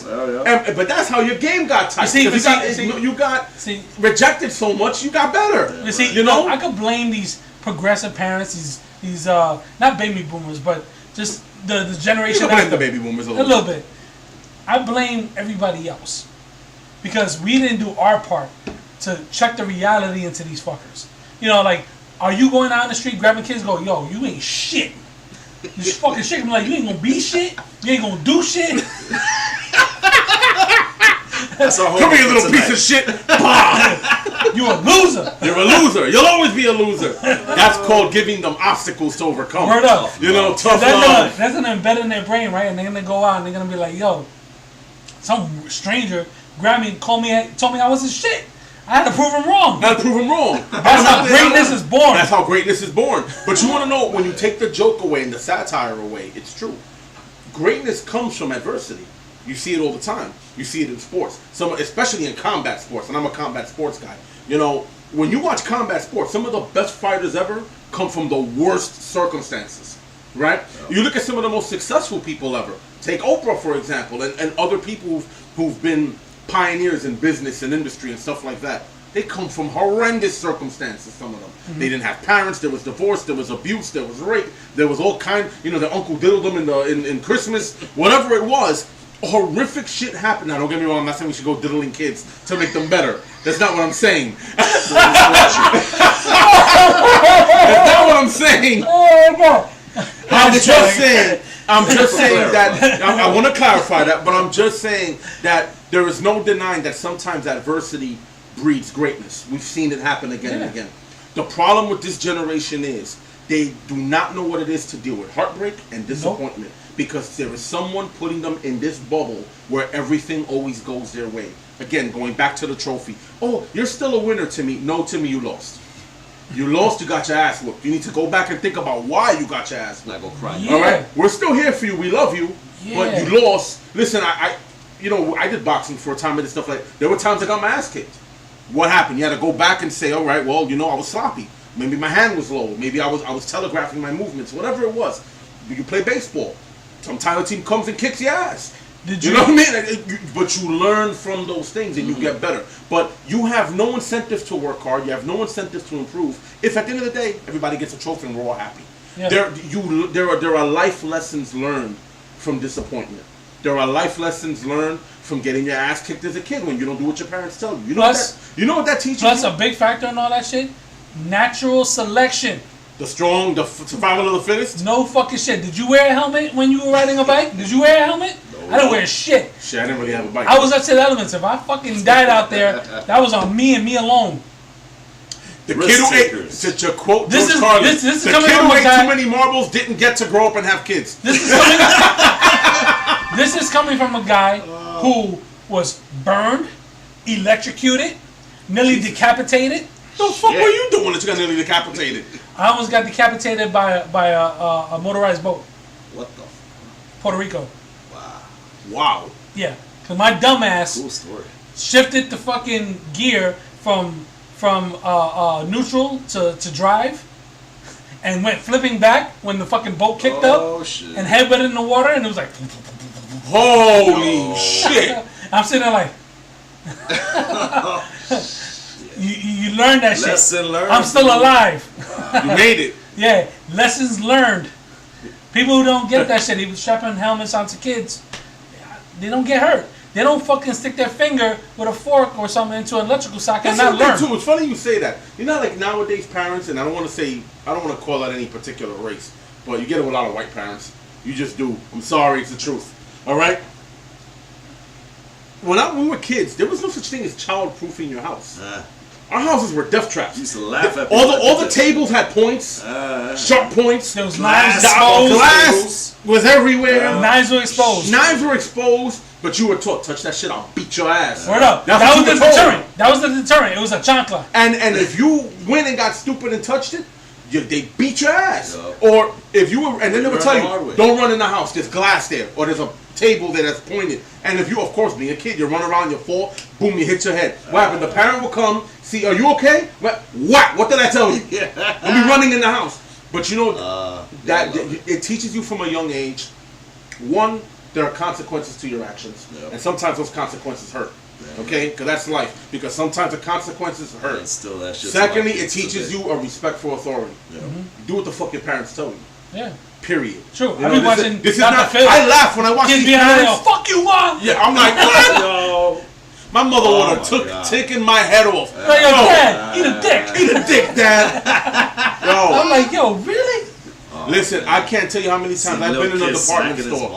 Yo, I can't tell you how many times I've been in a department store, and I've seen a mother literally arguing with her 4-year-old. John, don't do that. John, stop it. Stop it, John. Don't touch that. No! It's mine! John, we spoke about this. Don't act that way. You have to be mature, John. Listen, when I was a kid, John would have got his ass whooped. Yeah, you talking too much to John. Yeah, you talking too much to John. When I was a kid, don't touch that. You touched it, what did I tell you? Not even don't touch that shit. So, that was it. It was over. There was no debate. Your parents didn't debate with you. Yeah. This is not a democracy. You didn't get a vote. You were told what to do. You fucking did it in the story. That was it. You know, this wasn't a debate. You didn't sit there and debate the pros and the cons as to why you shouldn't stick your hand in the fucking in the socket. You weren't no. It was, you do that, I'm gonna beat your ass. That's it. That was the end of the fucking discussion. See, nowadays, what I'm trying now with my kids is a little bit of this with my own modern twist, because we all got old school parents. We all did our fair share of dumb shit, but we all learned. Sometimes the hard way. Yeah. With my kids, I instill that shit. I gotta smack them up. You gotta do it. If they don't listen, for the minimalist shit, I've been told sometimes I'm a little overboard, but yo, you know what? He ain't doing that shit no more. Exactly. Or few and far between. Exactly. And that's the kid that when you take him out is not going to throw himself on the floor and throw a tantrum and embarrass your ass in front of everybody. That's you know, because he knows he got to go home and Papa's going to beat my ass. I don't got it right. What parent does? Yeah, there's no perfect parent. I'm like, all right, you want to throw a tantrum? I'm giving you a wedge while I pick you up. Yo, I'll pick you up by your underwear. Little kids. I'm dragging you out the store. Kids are born assholes, man. Yeah. Kids want to do what they want to do. They're kids. You gotta make them, you gotta mold them into civilized human beings, and that shit is tough, dude. The beating you give them today, kids are assholes. Give them tomorrow. Kids are assholes because I was an asshole. Beat your kids. Yeah, beat them. I bought my mother a cactus because I didn't want to spend all the money for the good plant. Oh man. That's an asshole. That's some asshole shit. You know? That really is some asshole shit. That's a dick move. It is a dick move. That's a dick move. Well, you learn, man. You figure the shit out. Yeah, listen, a wise man told me the beating you give your kids today is the one the cops don't give them tomorrow. No. Because here's what happens. When they're teenagers and they mouth off to cops because they think the cop ain't going to do nothing, that cop beats that ass. And gets away with it because you best believe they're going to get away with it. I still like your grandmother's better. You live like a motherfucker, you die like a motherfucker. Just to give you guys at home an insight into my childhood. What that was like. My grandmother literally was like, you live like a motherfucker, you die like a motherfucker. That was my grandmother said this. May she rest in peace. May she rest in peace, but that was the truth. Some wisdom for you. You know? True words, bro. That shit should be on a t-shirt, bro. I really should. I am gonna make a t-shirt out of that. Damn right. I am gonna make a t-shirt. My boy got a printing press now. He can make. I'm gonna have that done. I'm gonna pay for it too. Word up. We'll throw some money at him. You know. She used to say that to Chuck. You know what she used to say? Or real reality. She used to love. I don't know what it is about old Puerto Rican women and Chuck Norris. Right? Because our other grandmother loved them too. I'm You're not wrong. Grandmother on my father's side. It was the hair. You ever seen that man? Maybe it was the hair. It was the hairy chest. Like Chewbacca blade. That motherfucker had a lot of hair. Yeah, that was a hairy. I don't know what. My grandmother loved him too. She loved her some Chuck Norris. Yo, so that show, Walker Texas Ranger. Sexy. Yo, what? Yo, that was the era, man. I guess that was the era. My grandmother loved her some Chuck Norris, man. I don't know why. I don't know what it is. I mean, I'm a martial arts fan. Was that fucking machismo hair? Was that machismo hair? That's what it was. Yo, for real. That boy was fucking He was furry. a hairy fuck. He say you do. That's it. Yo, Chuck Norris. I remember he had that show Walker Texas Ranger, which is, let me tell you guys at home, that is hours of comedy. Walker Texas Ranger that was a is show that kept hours giving. of fucking comedy. I love that show. That show was a show that kept giving. That show just gave comedy after comedy. Like, I'll never forget that one scene where this one mob boss is trying to make his son into a hard ass. Because his son's kind of soft. He's a little kid. And he was a mean fuck. So he tells his son climbs a ladder and he tells him, jump down, son. Don't worry. I'll catch you. Jump down. So the son trusts him and jumps and he moves out the way. The kid's the floor. And then his father said, lesson number 1, don't trust anybody. I fucking cried. And that was serious. My grandmother, TV. yo, my grandmother saw that. Yo, she couldn't stop laughing. My grandmother was in tears. She's like, ¿Qué clase de mierda? You must. My grandmother was dying, bro. It was hysterical. Dude, there were tears in my eyes. I couldn't stop laughing. That was the funniest fucking And shit then ever. at the end of it, Chuck Norris, gets the guy and beats his ass, which way he doesn't walk. He beats everybody's ass. Right? So he gets the guy and he beats his ass, and my grandmother goes, that's right. You live like a motherfucker, you die like a motherfucker. You were done. You were done. I was done. The one that had me fucking in tears. Done. The show starts up, and this person in a wheelchair is feeding some pigeons, and this dude just comes walk and kicks the shit out of the pigeons. And you're like, what the fuck? That was great. Oh man, that was great. I love that show. Walker Texas Ranger is fucking great. Yeah, slide in. It was great. Walker was hours and hours of comedy. I didn't take that show seriously. When that show came on, it was comedy. That shit. And then he sang the theme song. Did you ever see that? Nah, dude, I totally missed out on dude, this. go to you can probably post that on YouTube. Chuck Norris sings the theme of that song. He sings it. Word up. It's classic. You gotta watch that shit. And that show lasted for like 9 years. I know, it's amazing. On Channel 2, Saturday night. They ran Saturday night. Walker Texas Ranger. Conan Bryan had a skit on his show with that. Because he'll have this thing called the Walker Texas Ranger lever. And he would just pull that shit at random and he'll play a random clip from the show. And he'd just be mortified. Like, oh my god! He's like, oh my god, what the fuck? Yeah, he would just pull it at random. Lever. And then the funny thing was on that show, he would pull it at random, and then he would just you could tell it was a sincere laugh, like he's dying, and then he goes, all right, that's it, no more. We're not doing this anymore. He was doing it again. Oh, it was great. Yo, it was fucking great. I couldn't stop laughing at that shit. It was too funny. Oh my god, man. Oh man, that was awesome. Like that anymore, bro. And it even had a spin-off. What was it called? Martial Law. Remember Sammo Hung? Yes. Arsenio Hall was in that show. That's right, he was. Arsenio Hall was in that show. I think it didn't last. I think it was like 2-3 seasons. Yeah, no, it didn't go. It didn't go long. Yeah. Still pretty good for a spin-off. Not bad, right? Yeah, it didn't do bad for a spin-off. I tell you, man, it's out of control, man. I tell you, the shit that we fucking seen. Oh my god. So let's get into it. Thor Ragnarok kicked all kinds of ass. What a fucking amazing! It kicked ass in all the 9 realms. I still see the flashes of color when I close my eyes. Oh, but it was beautiful. That shit was dope though. I ain't gonna lie. It was Jack Kirby-esque, beautiful cinematography, man. Oh yeah, I for sure. loved it. I love that shit. Like, it should look like what Apocalypse would have looked like if DC would have taken that route and made that shit Jack Kirby-esque. It took the least popular. The least popular was Hawkeye, but he took the least popular movies out of the cinematic universe and revitalized it. I mean, I love Thor 1. It's now one of my favorite ones. Okay, I gotta get that. It grew on me. I've always liked Thor 1. Because I've liked it, but I knew it was missing elements. It was. Yeah, for sure. It was, but I don't know, like, I don't know what it is about TNT or Spike or FX, they love the shit out of them Thor movies. Yo, They play those shits religiously. It's like Freeform and Harry Potter. Like, you can put Freeform on, and I guarantee the Harry Potter movie. I would pray for a Tango and Cash, but no, they gotta put on Thor the Dark Lord. Oh shit. Yeah, every time. But it's something about part one that's just so, I don't know, like Shakespearean. I loved it. You know, Thor is one of my favorite superheroes. He always has been. Yeah. I'm a mythology person. I love mythology stories, and so I've always loved Thor as a comic book character. I always enjoyed part one, despite its flaws. I'm not saying it's perfect. It had its flaws, but just seeing Asgard made that movie. It was beautiful. It was beautiful. Just seeing Asgard alone, and then the Destroyer armor was in it, and it just was like wow, you know. And it had that wow factor to me. Yeah, you know, it really did. But Thor Ragnarok, his helmet was all in 20 seconds. Of Thor 1. Yeah, I know. Yeah. They didn't put. Yeah, but you know, I'm happy they brought it back for this one because I've wanted them to bring the helmet back ever since 2011. Dude. Yeah, I know. I don't know why they didn't keep the helmet. Yeah, more, but you know, you can't have it all. And it wasn't exactly his helmet. It was the freaking helmet of the battle. The 2017 version of the helmet. Yeah. But it was because nice. the stupid reason why they never kept the helmet was because they can't obstruct the actor's face. They didn't want to obstruct the actor's face. They felt like a helmet on in a fucking movie would take away from the face of the actor in a fucking movie. Would take away from their screen time, which is stupid, but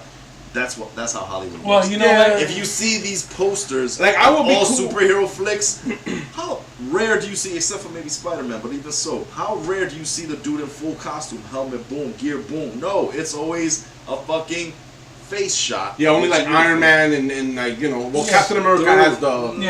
But a lot of time, at some point, it'll take the thing off and he's fighting with it off. Yeah. Shit.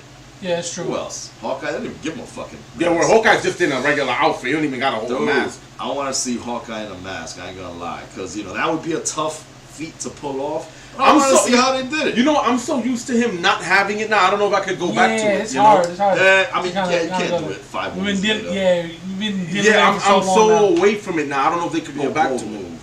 I always want to see Wolverine in a mask, and maybe we will. Maybe. I mean, we got close. We got so close. So fucking close with the Wolverine.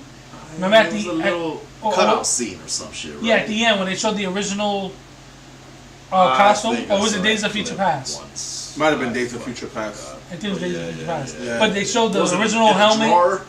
Yeah, it was in a drawer. And you're like, and we all went nuts. We're like, oh shit! Like it was fucking amazing.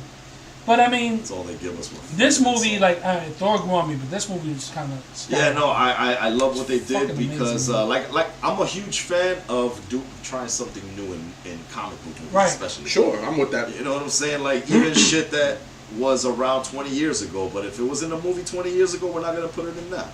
And Thor Ragnarok took it in a whole fucking different direction. They really did. Than anybody would have ever imagined for a Thor. I thought that combining Planet Hulk with Thor was going to be kind of. I was expecting to kind of be a disaster because I love that Planet Hulk story arc. Yeah. That to me should have its own movie because I think that was the between the Planet Hulk and the World War Hulk. Those two story arcs are the best stories Hulk has had in a long, long time. Yeah. So I always wanted to see that in its own movie.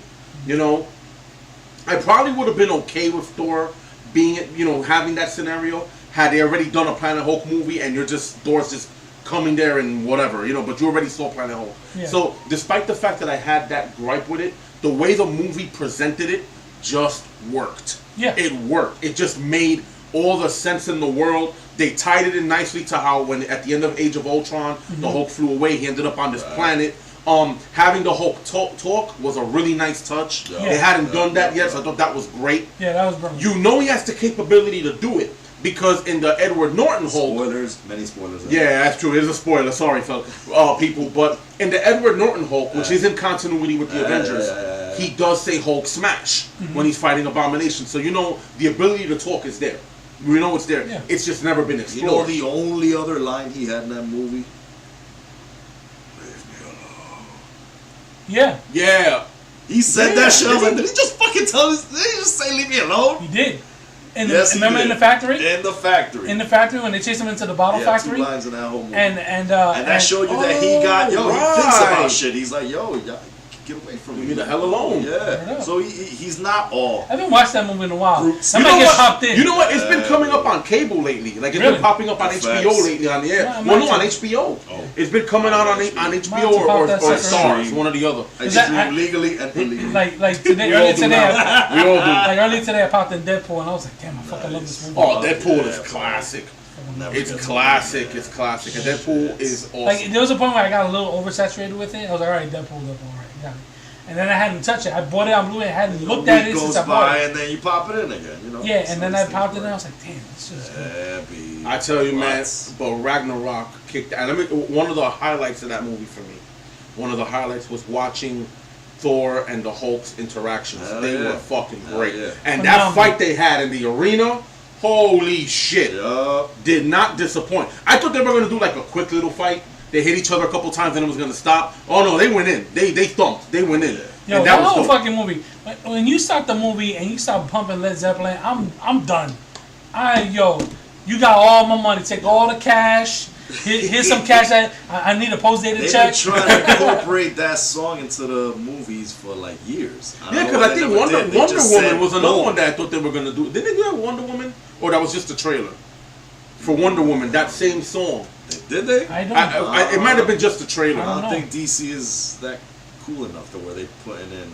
They have their moments of cool. They got their moments. No, they do. Yeah. But you know what I think? I love DC. I think DC is taking it. I like DC scores better than Marvel scores right now. So they're more dramatic. Yeah, they're more dramatic. They're heavier. I mean, come on. Is DC throwing rock and roll? I never seen anybody. I never seen. Suicide Squad. I never saw a theme like split an audience so much as the Wonder Woman theme. There's people who fucking hate it, and then there's people that love it, and that shit gets me hype. I hear. I love it. It's kind of Xena-ish, and you know, Wonder Woman to me is like a Xena to me is like a watered down version of Wonder Woman. You know, I've always looked at Xena. She's kind of like a watered down version of Wonder Woman. Wonder Woman, you know, they did right, and the theme for Wonder Woman I thought was it fit her. It and worked. I liked they didn't milk it. They didn't. They didn't get crazy. It was like until she went in and fought. Like even after the thing with No Man's Land, and she went. The theme came out when she went into that room, and I was like, "Oh shit, kick some ass!" Yeah, it was dope. That was dope. That was like they didn't milk that theme. Like you didn't hear it up until that point. And with Thor, they did it perfectly. Oh yeah, with Thor, they did that. Led Zeppelin was just perfect. Yeah, no, when he was fighting Searcher. But what I liked about this one, because I don't remember them doing it for Darkwood, but the theme of Thor from part 1 made it into Ragnarok, but it didn't come out until the very end of the movie when they were on the ship. And I was like, when that hit, I was like, kingly throne. Oh, nah, this is the kind of shit I'm talking about. You know what I'm saying? Like, and taking away his eye was a nice touch. Freaking Jeff Goldblum. Yeah, taking his eye was a nice touch. You ain't getting that back.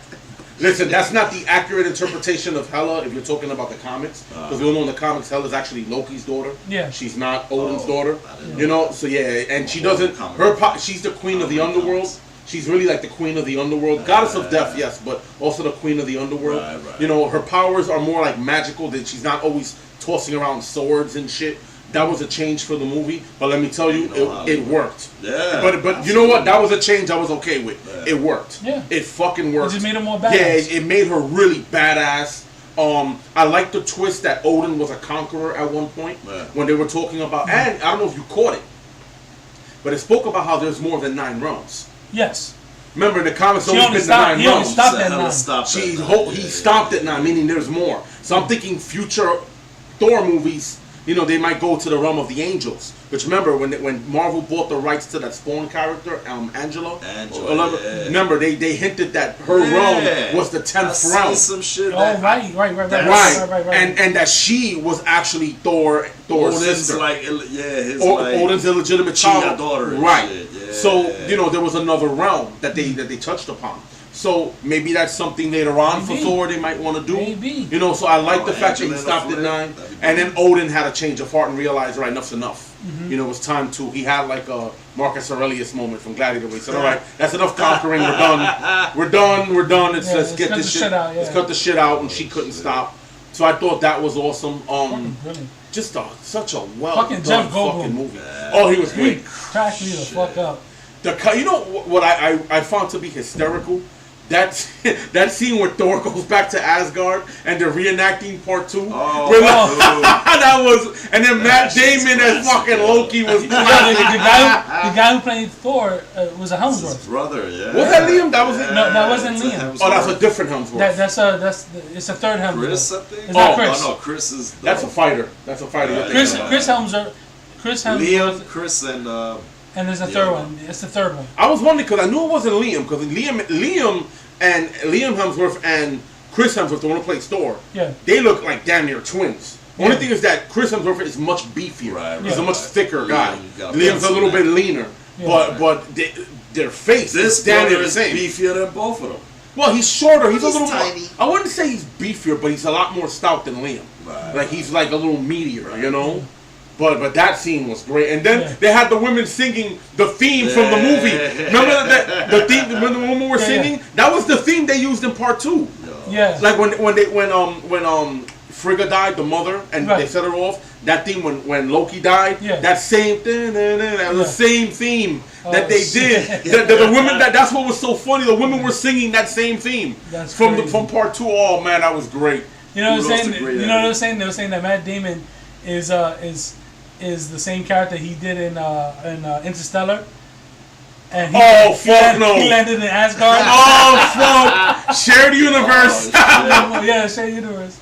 Oh my god. Oh man! Speaking of which, man, Disney came out and said, well, not Disney, but it was rumored that Disney was trying to buy out 21st Century Fox. Oh yeah. That means X-Men, dude. That's the first thing I thought of. Fantastic Four. And that's just that. Predator, Alien. In a flick. Imagine Thor fighting. Thor fighting the Predator. But see, I mean, this sounds too good to be fucking. Because that'd be all on. I don't know if Fox is gonna want to sell though. Fox is doing really well. Well, okay, I mean, Marvel was too. So here's the skinny behind Fox's mentality towards it. They haven't. The talks right now are dead. Just talks. Yeah. Stop. They're kind of dead. They haven't talked. They're dead. But they have talked. Okay. All right. It was a conversation, basically. Yeah, they had talks. What they want to do now is that Fox wants to beef up their broadcasting.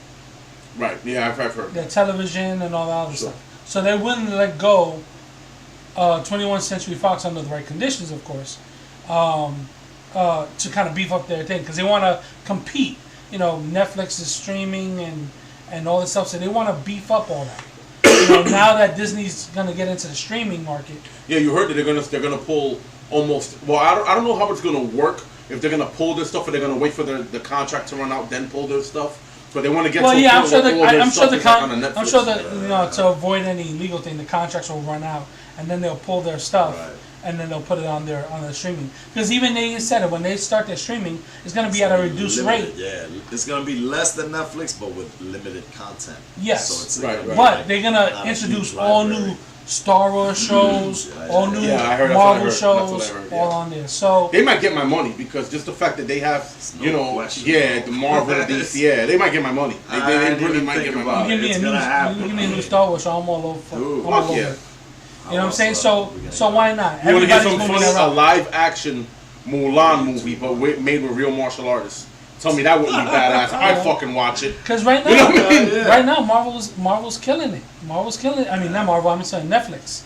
Netflix is killing it with all the original content. So that's the new. Listen, all these other companies are trying to do what Netflix is doing. WWE, they have their own network, their own streaming service, right? Yeah.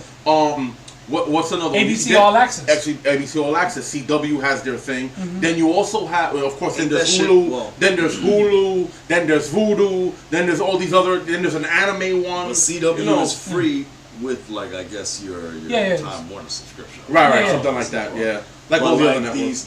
But these new streaming services are like all on their own. Like I think, what's his face? Warner Brothers gonna do one. Warner Brothers is considering doing one, but like CBS All Access, right? Even though you have CBS on TV, if you want All Access, you got to pay for that. That's a subscription, like Netflix, because they have the Star Trek Discovery, and they're gonna be putting other new shows. That's all on its own. Like it's not part of the like with your service provider. I've been watching them shits. Them shits is actually pretty good. There's two Star Trek shows right now. One of them is called Star Trek Discovery. The other one's called the Orville. Yeah, the Orville is like a spoof, right? And that's more like Star Trek than Star Trek. That's hilarious. Really? Because it plays a lot like Next Generation. Is it funny? It's like, and it's it is hilarious. funny. Would you say it's worth So it? it's a spoof, right? Like it's basically a spoof for Star Trek. It's a spoof that takes itself seriously. Yeah. And not That's seriously. interesting. And not seriously. Okay. Because it makes fun of all those tropes that you saw in Star Wars and Star Trek that were like, this is fucking stupid. But it makes fun of that. And then, but yet, the storylines are the serious portion of it. Like, Really? like they had they had like one storyline where the captain and one of the guys like disguise themselves as one of the aliens to find the super weapon that they're using. So they infiltrate. But it was mad funny because they'll make fun of their religion. Like they had this religion like they pray to this great and powerful Avis. And the guy's thinking the car insurance thing. Oh shit, that's awesome. So he was just cracking jokes about that shit throughout the whole episode. So it's some really legitimate funny shit.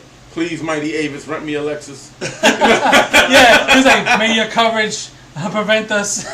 May your coverage protect us from all manner of harm. Yeah, no, it was fucking cool. And then like the latest episode, Rob Lowe starred in it as this alien, and he comes in, but it's the alien. All right, like all makeup out and shit. Yeah, all makeup out. But the crazy thing was that I didn't notice him in the first episode.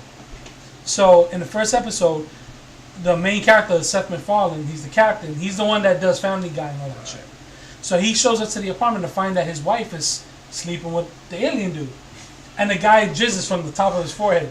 So the blue ink comes out and goes like this. Yeah, that shit was mad funny. Hell no. So they break up and shit. They get divorced or whatever.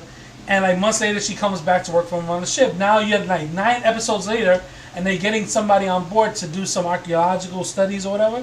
And it turns out it's the same fucking dude that his wife slept with, who's also his first captain or whatever, his first officer. Oh fuck. And sure enough, that shit gets weird. I can imagine that must get all kinds of awkward.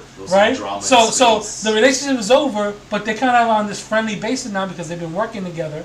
But now you got this dude come back, and now the friction's back on. And sure enough, she fucking gets in bed with him, and he walks in on them sleeping together again. And the fucking guy just again. Spoiling the whole ship. Oh! Good, I didn't hear that last part. Yeah. I will want to catch that show. That fucking shit is funny, man. Like, because I don't know, it didn't caught me. Because I ain't gonna lie, Seth MacFarlane, other than even Family Guy is like not the same for me. I stopped watching Family Guy a while back.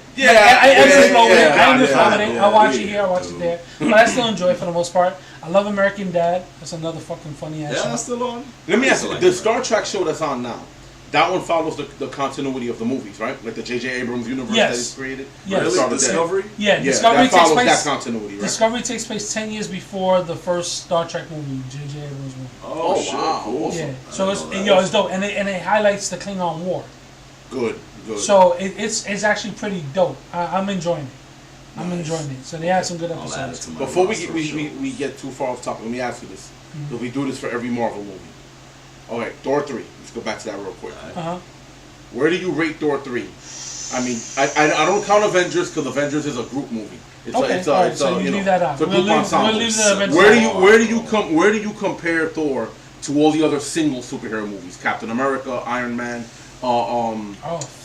Doctor Strange. Let's say even Guardians of the Galaxy to a degree, to an extent, because they're an ensemble cast, but they're still a singular movie. Yeah, because their characters are not like the icons of Marvel, like Captain America, Iron Man, and everything. So where does Thor 3? We've had 3 Captain America movies, we've had 3 Iron Man movies, we've now had 3 Thor movies. Okay. So where does Thor rate in that hierarchy? The Ragnarok. Shit, that's up there now. That debunked a few of them. Yeah, they keep setting the bar higher and higher. Yeah, because like my ultimate for a while, I told you my ultimate ones were it was like Captain America. Yeah, Captain America. Iron Man 1. Captain America was epic. Thor 1. But then like things got shifted around. So like now for me it's like it's Captain America Civil War. Awesome. My number 1. Awesome. That's my number 1. Thor, the original Thor movie. Yeah.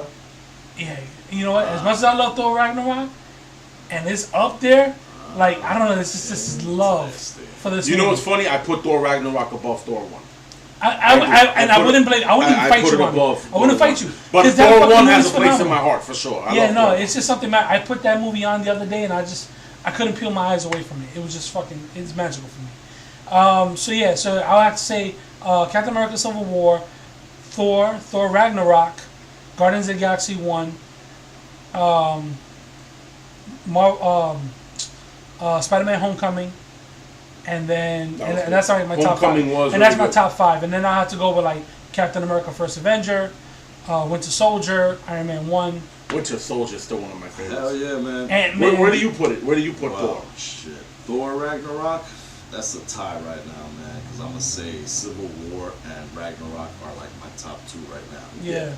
Because I think, this is all, these dudes is learning as they go. So, I mean, if you can't compare Captain America First Avenger to Civil War. You just can't. Yeah. It's just a ton so much bigger, a lot of yeah, so much more shit. Yeah, I tend to compare them to like Iron Man 1 and Thor 1. Right. You know, and that same, that first wave. That's why it's so difficult, because as much as I want to put Captain America higher on the list, it's hard for me to do that. Especially now, I mean, Ragnarok. Like I would love to get Doctor Strange in there and Ant-Man. Doctor Strange was dope. Ant-Man was dope. But see, I mean, shit. When you put a band of dudes together, it's like you can't. Dude, that's like already up there. Yeah, that's why I take Avengers out. I take Avengers out. Yeah, no, you gotta pull that one out. But even like Guardians, I like Guardians. Shit, man, that's a tough one, dude. Because Guardians 1, that shit blew me the fuck away. Classic. And I loved Guardians 1 more than like any of them shits. Like 2 years ago. You and a lot of people. You and a lot of people. Yeah. And I think the later flicks are probably, I mean, the old school joints set the bar for me, and I'll always have those close to my heart as well. But I love big spectacular shit. I love epicness. I love when you throw a bunch of fucking characters in there and make it work. Yeah. And the later movies seem to be doing that more and more. Yeah. Even if it's just to say, look, Doctor Strange is in there. Yeah, having him in the movie was such a nice little twist. It was. It didn't last long, but it was awesome when it happened. I knew he was going to be in there because of the clip. Without him in it, of course. Just the fact that he was. I like that he was in there. It's like adding adobo to the chicken. It's like, did it need to have the adobo? Maybe not, but that adobo just helped. You know? Yeah, it was good. No, I knew he was going to be. I knew he was going to be in it because from the trailer. Yeah. No, not even from the trailer. The end of Doctor Strange. Doctor Strange. I knew it was going to happen. But it was just like just having him come in when he did was just awesome. It's like, oh yeah, that's where he comes in. He said he's in charge, or he protects like the shit. He tracks spirits or whatnot. The shit that shouldn't be here. Right. What the fuck are y'all doing? Like, that was dope. That was. I like how when he let Loki come in, he goes, "I've been falling for 30 minutes." Oh, I cried. That was good. That Tom Hiddleston, I can't say enough good things about that guy. He's fucking phenomenal. Him as Loki, he is amazing. He breathed life into that character, and that's in no way to slight Chris Hemsworth, because he was great and he's great as Thor, but he just owns that fucking character, man. Yeah, like it's to the point where I can't see anyone else playing him. Absolutely. Yeah, no, it's true. It's true. I cannot see anyone else playing him. And now we got Black Panther coming. Come on. Oh, I saw a trailer for Black Panther. That holy shit! I'm even more hyped to see that movie now. I am more hyped to see it than I was before. Did you see the Eddie Murphy cut? No. You're a dick. Black Panther in America. Black Panther coming to America. Did you see that? That shit was funny. They spice scenes from coming to America. And they put it with Black Panther. Oh man. No, that's not the first time they did that shit. They did that shit called Eddie and the Beast. Eddie and the Beast. Yeah, Eddie Murphy in all his different roles in Beauty and the Beast. Oh no, I'm done. And it was freaking, it was phenomenal, man.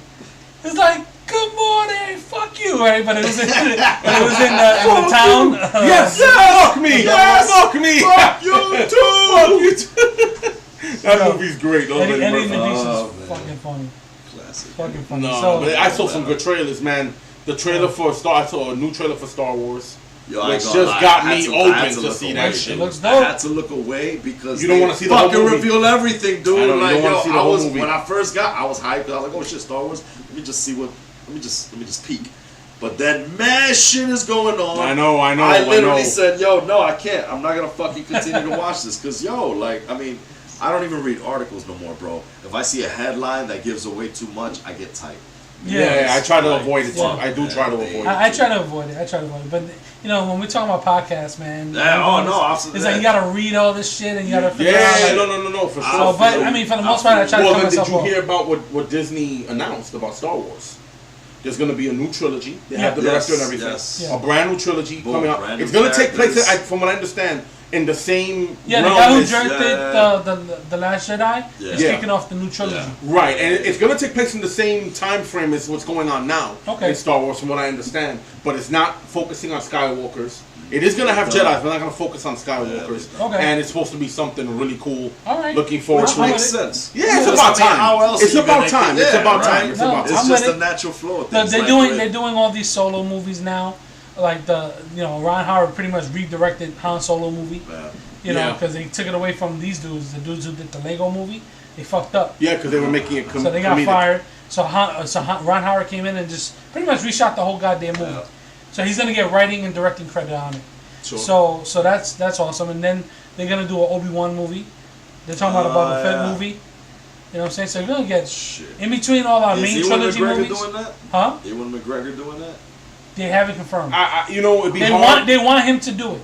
It'd be hard because he's a little up there in age now. If they're doing a young Obi-Wan, no, I don't think they're doing a young Obi-Wan. I think they're gonna do a story after Attack of the Clones. Not Attack of the Clones. Revenge of the Sith. Yeah. Okay. Yeah, well, there's a lot of life. A lot of life between then and you're talking about 30 years. I mean, like according to the continuity, there's a 30-year. No, it wasn't 30. It was like 20 years. 20-year difference between. Yeah. So I mean, he could have had many adventures in that time. Yeah, he was watching over Luke, but he could have went away and came back. And stuff this will have to probably be after Clone Wars shit, even the animated joint. Well, yeah, I mean the Clone Wars happened in between. You know how brilliant they. You talking about milking a prequel era, right? So you had the movies, and then you had the Clone Wars. Yeah. The 2D animated one, which are the shit. Oh, I love those. Those shits were crazy. So they squeezed that in. Episode, still so they squeezed that in between the beginning of Attack of the Clones, the end of Attack of the Clones, and the very beginning of Revenge of the Sith. Yep. Then they came with the Clone Wars, and they stuck that in between those two. That's crazy.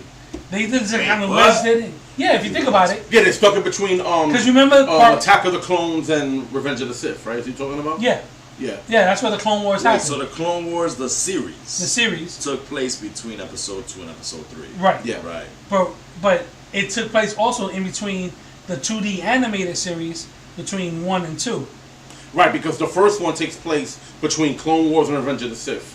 They both do. They both. No. The last. No, the last one. The last one takes place right before Revenge of the Sith. Right. That's what I'm saying. So, the 2D animated one, the first half of it, the first part, takes place right after Attack of the Clones, the beginning of the Clone Wars. Right. And then the second half of that one takes place just before Attack of the Sith. Right. The Battle of Coruscant. Right. So then they took the Clone Wars, the CG animated one, and stuck that in between there, kind of like stiff-armed. And wait, I'm lost. Wait, what's the first one you're talking about? The 2D animated. The 2D animated? You didn't see the 2D animated? Was it straight cartoon shit? Yeah. It was like 15-minute shorts. What happened was 5-minute shorts? In the beginning, they were only like 5 minutes. 5 minutes. What happened was between, I think it was between Attack of the Clones and Revenge of the Sith.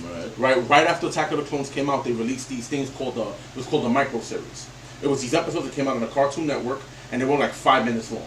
And it would show you little adventures from the different Jedi. Like you had Anakin, you had Obi-Wan, but they also show like the other one. You know that Jedi, what's it called? Kit Fisto. Kit Fisto. They have the tentacles in it, for head. Mace Windu. Yeah, Mace Windu. They also had that dude who's an apprentice to Yoda. Something Mundi. Oh, Ki-Adi-Mundi. Ki-Adi-Mundi. He's an apprentice. He's the dude in the movie had that really long head and that gray goatee. Yes. Yeah, he had like a long head, like a real long head. He was actually Yoda's apprentice. That guy. He was Yoda's apprentice. So is it done in the same animation? No, it's 2D. It was like Samurai Jack. Traditional animation. Like Samurai Jack? Yeah, the same animators who did Samurai Jack, I think, did this, didn't they? Might have. Something like that. I've never heard of this. But yeah, you can YouTube them. They were micro series. You want to see the Force? Watch that goddamn show. Oh yeah. Then then right before Revenge of the Sith was gonna come out, they did another micro series of Star Wars. These were a little longer. They were like 12-minute episodes. And these really led up to the very, very beginning of Revenge of the Sith. Remember how Anakin and Obi-Wan were in space, flying through this battle? Where the last episode of that little series took place when they left and they took off. So now, do you remember General Grievous in Revenge of the Sith? Right. Remember how he was like breathing heavy and his chest was caved in? You get to see how that happened. You get to see how that happened. What happened was he ran. No, don't spoil it. Don't watch that shit. Okay. Don't watch it. Yeah, Let's just say that even more so than the CG animated Clone Wars, you get to see how much of a badass Grievous is. Yeah, for sure. And they show you how Grievous collected all the lightsabers. Remember he had all these different lightsabers? They show you how. They show you how. And they also introduced that character who does come out on the Clone Wars cartoon. The 3D animated one. What's her name? Asajj Ventress? Asajj Ventress. Asajj Ventress? Her. She debuts on that micro series. Really? That's when she first came out. There's a lot of those it's dope, bro. Like Shakti. Like Shakti, the not Twi'lek. She's not Twi'lek. She has that. Well, yeah, she might be Twi'lek. She has that long, like tendril thing that goes straight up and they come down like this. Like Shakti, long. she a Jedi? Jedi, yeah. Yeah. They also show how a Jedi puts together a lightsaber, which is pretty dope. She wasn't an apprentice, right? She was a master. Master, right? Yeah. They show her with her apprentice though. Yeah. What the Barris Sophie, I think it was her name. That was her name? Okay. Barris Sophie, yeah. Yeah, but let me tell you, brush dude. up on, dude. Yeah, it's dope. Yeah, you can catch that. Yo, you can probably watch it, the whole thing on YouTube. Because it's been out so long, you probably got the whole thing on YouTube. Go watch it straight up. For sure. It is. But it's fucking dope. Like, you want to see Force powers go in? All I'm going to tell you is Mace Windu. All I got to say to you, you find out why he is the second most powerful Jedi. Only one stronger than him is Yoda. Yeah. And you find out why in that series. Let's just say, man, he have a moment in that shit that is just fuck shit up. Fuck shit up. Him alone against a droid army. That's all I gotta tell you. Okay. Yeah, no. Watch that shit. It's pretty badass. Y'all collect Star Wars figures? I haven't gotten any. He has a couple. I bought him one for the Christmas. I think it was. Yeah, I bought you one. Yeah, you bought me the this fucker up here. The interrogator or something. Some shit like that. Some shit. They're not. I don't have any yet, but I'm looking for one. I'm looking for the right one. Inquisitor. The Inquisitor. Yeah. The High Inquisitor. Yeah. I'm Sith looking had a thing like for the right you're not Sith. right character. Both. I want to get a statue though. I don't know if I want to get a figure. I want to get a statue because they got some nice ones. Dude, nowadays I don't know if y'all know about, but the import game is blowing up, bro. It's more so than ever before because I collect domestic. Comic-Con. There was a bunch at Comic-Con. I collect more domestic. I ain't gonna lie. A lot of my friends hate on me for that shit, but fuck it. I love my domestic shit. Still made in China, but there's a certain list. There's a certain quality you get from a $20 action figure, which is from my childhood. I got nothing against that. I got nothing against that. No, but remember we were there? I was trying to find them, but we didn't get to see them. The blown up Secret Wars figures. Yeah. Hell yeah. Come on, man. That's fucking gorgeous stuff. Yeah. I found them. Yeah. I was in Florida, and I went into this spot. Dude, it was comic book shop was full of statues and toys and shit. You would have fucking lost your mind in there. Nice. And they had the blown up Star Wars figures. Sweet. The original Star Wars figures. And they had the Secret Wars. And they had the Super Friends. Superpowers. Remember the Superpowers? Fuck yeah. They had Firestorm. And the blown up He-Man joints. There's so much of that 80s shit that they fucking just blown up now. They had it at Comic-Con. I saw they had the old-fashioned Voltron. Yeah. I saw Skeletor. They had the old-fashioned pilots. Yeah. They had there was a spot at Comic-Con where they had the old-fashioned He-Man figures. Yeah. I'm talking. They even had Thunder Punch He-Man. Remember that one? That his chest, dude. You could change it, like it would look like indented. Oh, battle armor. They had that. They had Skeletor. I saw. What was his name? Triclops. They had speaking of which, because y'all love He-Man so much, did you see that commercial? Well, yeah. That shit is great. Love it. I like when they go, why shouldn't we throw you in another dimension? He goes, hold on a minute, give me a second. And Skeletor starts pitching the idea. That's great. Time of my life. Oh, that's great. That's great. Skeletor's like, Skeletor. That's great. Over and over. Dude. Listen, I got a Chitara figure downstairs. I haven't put up yet. What? It's an action figure. It's not a statue. It's an action figure. Chitara from Thundercats. I have that down there. I have an Incredible Hulk figure that was really, really nice. A gift from a friend of mine. It's a badass fucking figure. What I was gonna say about the imports nowadays is you see these guys, the detail is amazing. It is. You can't compare it. Articulation is on some next world shit. Price is double, sometimes more than what you would get from mass retail. Yeah. And collectors, I'm not gonna say real collectors, but collectors are jumping on them for the sheer fact that they feel that this is the best interpretation of these characters and the figures they always wanted. You should check out the stuff from Bandai. Hold up. Mafex. We got some technical difficulty happening here. Oh, yeah. Oh snap! Somehow your screen is frozen. Oh shit. Holy snap! Hold up. You paused it? I'm gonna stop it right now. Stop right now. Good. Give me a chance to call my wife. She wanted me to look up there, right? Right. I don't know how much video games you play. Okay, games okay. Hold that thought 1 second. All right, we're back. We had some technical difficulties. I don't know how it's gonna affect the final product, but sorry, it's just weird. Something got frozen, and now we're back in business. So, as you were saying, you look up there, right? I know the people at home can't see this, but you know my cousin here. He has all these figures up there. Now, one is a Marcus Phoenix. That's from Gears of War. I'm a Gears of War player. I love that game. Right. That character is one of the best interpretations I've ever seen of Marcus Phoenix, and that's an action figure. That's that dude right there, right? With the gun. Yeah. Now, behind the Hulk. Now, if you look at the Hulk, and some of the figures, they're just little figures from this game. What was it, Disney Infinity? Yeah, Disney Infinity. Because you can put them in the game. Because the way that game worked is you take the figure, put it on some stand or whatever, and they come out in the video game, like Skylanders or whatever. Any game? No, in that game. I wish in any game. I'd have the Hulk in everything. I'd put the Hulk in Final Fantasy. I'd put the Hulk in anything. I figured that's the way Shit, I'll put the Hulk in any damn thing. I'll put him in Gears of War. He'd be running around smacking berserkers. It'd be ridiculous, you know? But you see how awesome those figures look, and they're simple. Yeah. Simple, like, so getting back to what you were saying about how you were saying that's some people's favorite interpretation of the character. Like, which one, for example, would be a good one? Well, if you think in Star Wars, they have, like, for example, a character that they only have made in an import figure. She's not even in a Walmart. You'll never find her made by Hasbro or nothing yet. Is the Padme figure from Episode 2. Really? Now that is such a simple figure. You'd think, yeah, you would think it anywhere, right? Yeah, but no, they only have her made by Bandai, SH Figuarts. And you can only get it, the ship sale, dudes. You can only get it at a certain window from this exclusive site, maybe a few months ago. I didn't jump on it because they were asking. I'm just jumping on the import game, so it's taking me a little bit to get used to. You're more of a domestic dropping guy. out, like shelling out 50, 60 for a straight up standard price figure. I hear you. I'll get there, but it takes time. It takes time. But that Padme joint is fire. I'm not gonna lie. It's a simple design. She has her, her stomach showings when she had her ripped shirt from the movie. It's a dope figure, super posable. Only figure of her that's out there like that. Now I bet you can get that shit on eBay for over 100 easy. I believe it. So there you go. That's my whole point of it. Am I gonna shell out 100 plus for this figure?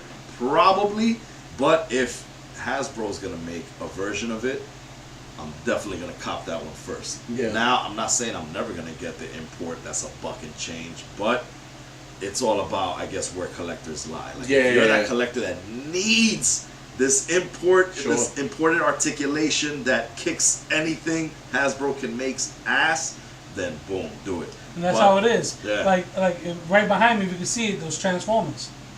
Like those are some of the best Transformers, and those are imports from Japan. Sure. Those things are, upwards of like 60, 70, 80. Listen, I saw Dragon Ball Z figures that were small as shit. Yeah. I mean, they were this big. Incredible detail, incredible detail, posable, everything, and they were like $50 a pop. But they're like, dude, they're like this big. They're small as hell. Yeah. But how bad do you want them? I want them pretty bad. I ain't gonna lie, but that's another one. There are certain things. You know what's funny? There are certain things I want statues of, and there's certain things I don't mind having figures of. Right. Dragon Ball Z, I want a statue. Okay. I'm waiting for that right statue. Yeah. It doesn't have to be any particular character. It could be Vegeta, it could be Piccolo, it could be Goku. I'm waiting for that statue. I'm waiting for that right statue to come along. Yeah. I did find it when I went to Comic-Con, but it wasn't for sale. And it kicked my ass. Was it the ones that was in the glass case? In the glass case. Oh, yeah. They had that Goku. Goku. Showing them that they coming up or something? I don't know what the... I guess they're going to be on sale at some point. Or maybe you have to go online or whatever it is. Yes. But I'm thinking to myself, it kicks my ass. You're in Comic-Con, you're showing these awesome figures, but you're not selling them? I wanted to smack somebody. Like, it drove me nuts. I was so pissed. Because they had a Goku in Kamehameha form, Super Saiyan, not the Super Saiyan God that's out now, just blonde hair, Super Saiyan, tattered outfit, you know? Fucking awesome. I also would like a Gohan. If there's one statue I want, it's a Gohan. It's a Gohan that he's in adult form, wearing Goku's gi. You know, when he fights Majin Buu, that kind of thing. Yeah. But I'm waiting for that right statue. But there's other things that I don't mind having a figure of. Like a Transformer like that, I would love to have it. Oh, yeah. Or a Star Wars figure like that. Or a fully functional Wally. That's dope. That's dope. I've been eyeing that shit, bro. That's dope. I like that. Yo, that shit drives around. That shit fucking works too. It works. You can stuff shit in there, it cubes it up and shit. I don't know. I wish I could do that. I wish I could do that. That'd be awesome. What? I'm like, yo, sweep my room. Right. But no, it drives around. The eyes move. Oh, all that shit. Like, yeah, wow, it's dope. You know, all that shit. That figure's dope. Yeah, there are some figures that are awesome. Too? Yeah. What? Yeah. I have a Thor figure downstairs. That is, it's a figure. There's a few pieces. I spent $120 on that bitch. There's a few pieces here that I'm really proud of. One, when we went to Delaware, I picked up that Destro. Oh, that's right, from Louis. That was freaking dope. Obviously, the Wally, the Batman 66. Yeah. With the Batmobile. That's dope. Prized possession for me. What was it? I love all your Disney Infinities, man. Oh yeah, I love those. All of them. I think they're all dope. I love all of them. But I got the T-1800. Oh yeah. Terminator. The Terminator. I'll tell you what I like. That Spawn with who's he fighting on Cygor? Cygor. Yeah. That Spawn up there. Yeah, that shit is dope. Made that, right? Yeah. Oh, you know it. Yeah, McFarlane Toys. Yo, most of my shit's McFarlane Toys. I was like, McFarlane Toys, McFarlane Toys, McFarlane Toys, McFarlane Toys, Vash the Stampede, McFarlane Toys. Yeah, Vash is dope. I like Vash. Vash is dope. McFarlane Toys. Yo, I was like, damn, I got a lot of McFarlane Toys. Oh, shit. Yeah, no, McFarlane's stuff is awesome. Okay, I see that piece now. He fighting who? Cygor, the gorilla. Yeah, no. Man, I tell you, that Thor I have done there was made by Play Arts. Yeah. It's from Play Arts. Yeah, there's a Japanese company. I think it's owned by Square Enix. Okay. They reimagine a lot of the super. Like, there's a bunch of Batman ones. Yeah. Like, they have a steampunk Batman, which I love that one. Yeah. They have Wild West Batman. They have a Samurai Batman. Nice. Yeah, they have a couple of Supermans, a Flash. Well, they're from Japan. Yeah, they're Japanese. Yeah. But it's a Thor. It's pretty. He's seen it. It's pretty big. It's a variant. It's a variant. Yeah, you're gonna see it too. When you go downstairs, you're gonna see it. It's a variant of his armor. Yeah. I've been in love with that statue, with that figure forever. Nice. $120 they got me. Fuck, they got me, but I don't regret it. I don't fucking regret it. I would do it again. Don't regret shit, dude. In a heartbeat. Yeah. So yeah, I would do it again. Collecting, bro. You know, you do shit you normally wouldn't do. I even got Mjolnir. You love it. Oh, he gave me one. Yeah. I got two of them fuckers. I got another one up there that has like leather on it, on the as a strap. But this one was cool. I like them both so much. I had to buy them both. This level of detail. It even has the thing in the back. Right? So when I'm tenderizing me, I grab my maleta. for the big day, for the steak. So y'all think is gonna make its way back into the MCU? Of course. Yeah, maybe. Absolutely. Who knows? Yeah. My guess is it'll make its way back in the Infinity War. How? Or you think they're gonna go Ultimate Thor? Doctor Strange. I think Doctor Strange will be the only one. Yeah. Are you think they're gonna go like the Ultimate Universe with like it's like that Thor Axe sort of combination? They could do that, but I don't see them doing that for a couple of reasons. One, it's a bitch of a weapon for them to walk around with all the time. Yeah. Just from a logistical point of view. Yeah. Right. Forgetting about the movie, just logistics. That's a pain in the ass to have him walking around with all the time. That's a big ass weapon. I don't know if anybody's familiar with Ultimate Thor and Mjolnir from the Ultimate Universe. It's this big ass like half axe, half hammer. It's dope. Don't get me wrong. It's an awesome weapon, but logistically, that's gonna be a bitch for him to walk around with all the time. What's his face? Beta Ray Bill hold some shit like that? No, he had a variation of Mjolnir called Stormbreaker. which has all the same power as Mjolnir has. It's the same. You know. Did you notice that statue with Uh-huh. the Hulk? Beta like Beta Ray Bill to me. I was wondering if y'all caught that shit. I was like, yo, is that? There gotta be Beta Ray Bill. It was Man-Thing, Ares, Beta Ray Bill. Yeah, with the helmet, Ares. Yeah, Ares. Right? Yeah, I was thinking that Ares with the helmet. Beast, I think. Yeah, Also they showed him in a quick clip. That was dope. Yeah, you know, it's. I do believe that hammer's gonna get fixed for sure. I think it's just too hard to have Thor without his hammer. Yeah. What they did was dope. How they came out and said, well, it's not the source of his power; it channels his power, which is true because in the comics that is the case. Yeah. Because many times in the comics he summoned lightning and done things without the hammer. Matter of fact, one time in the comics he fixed the hammer. That was a piece of it got broken off.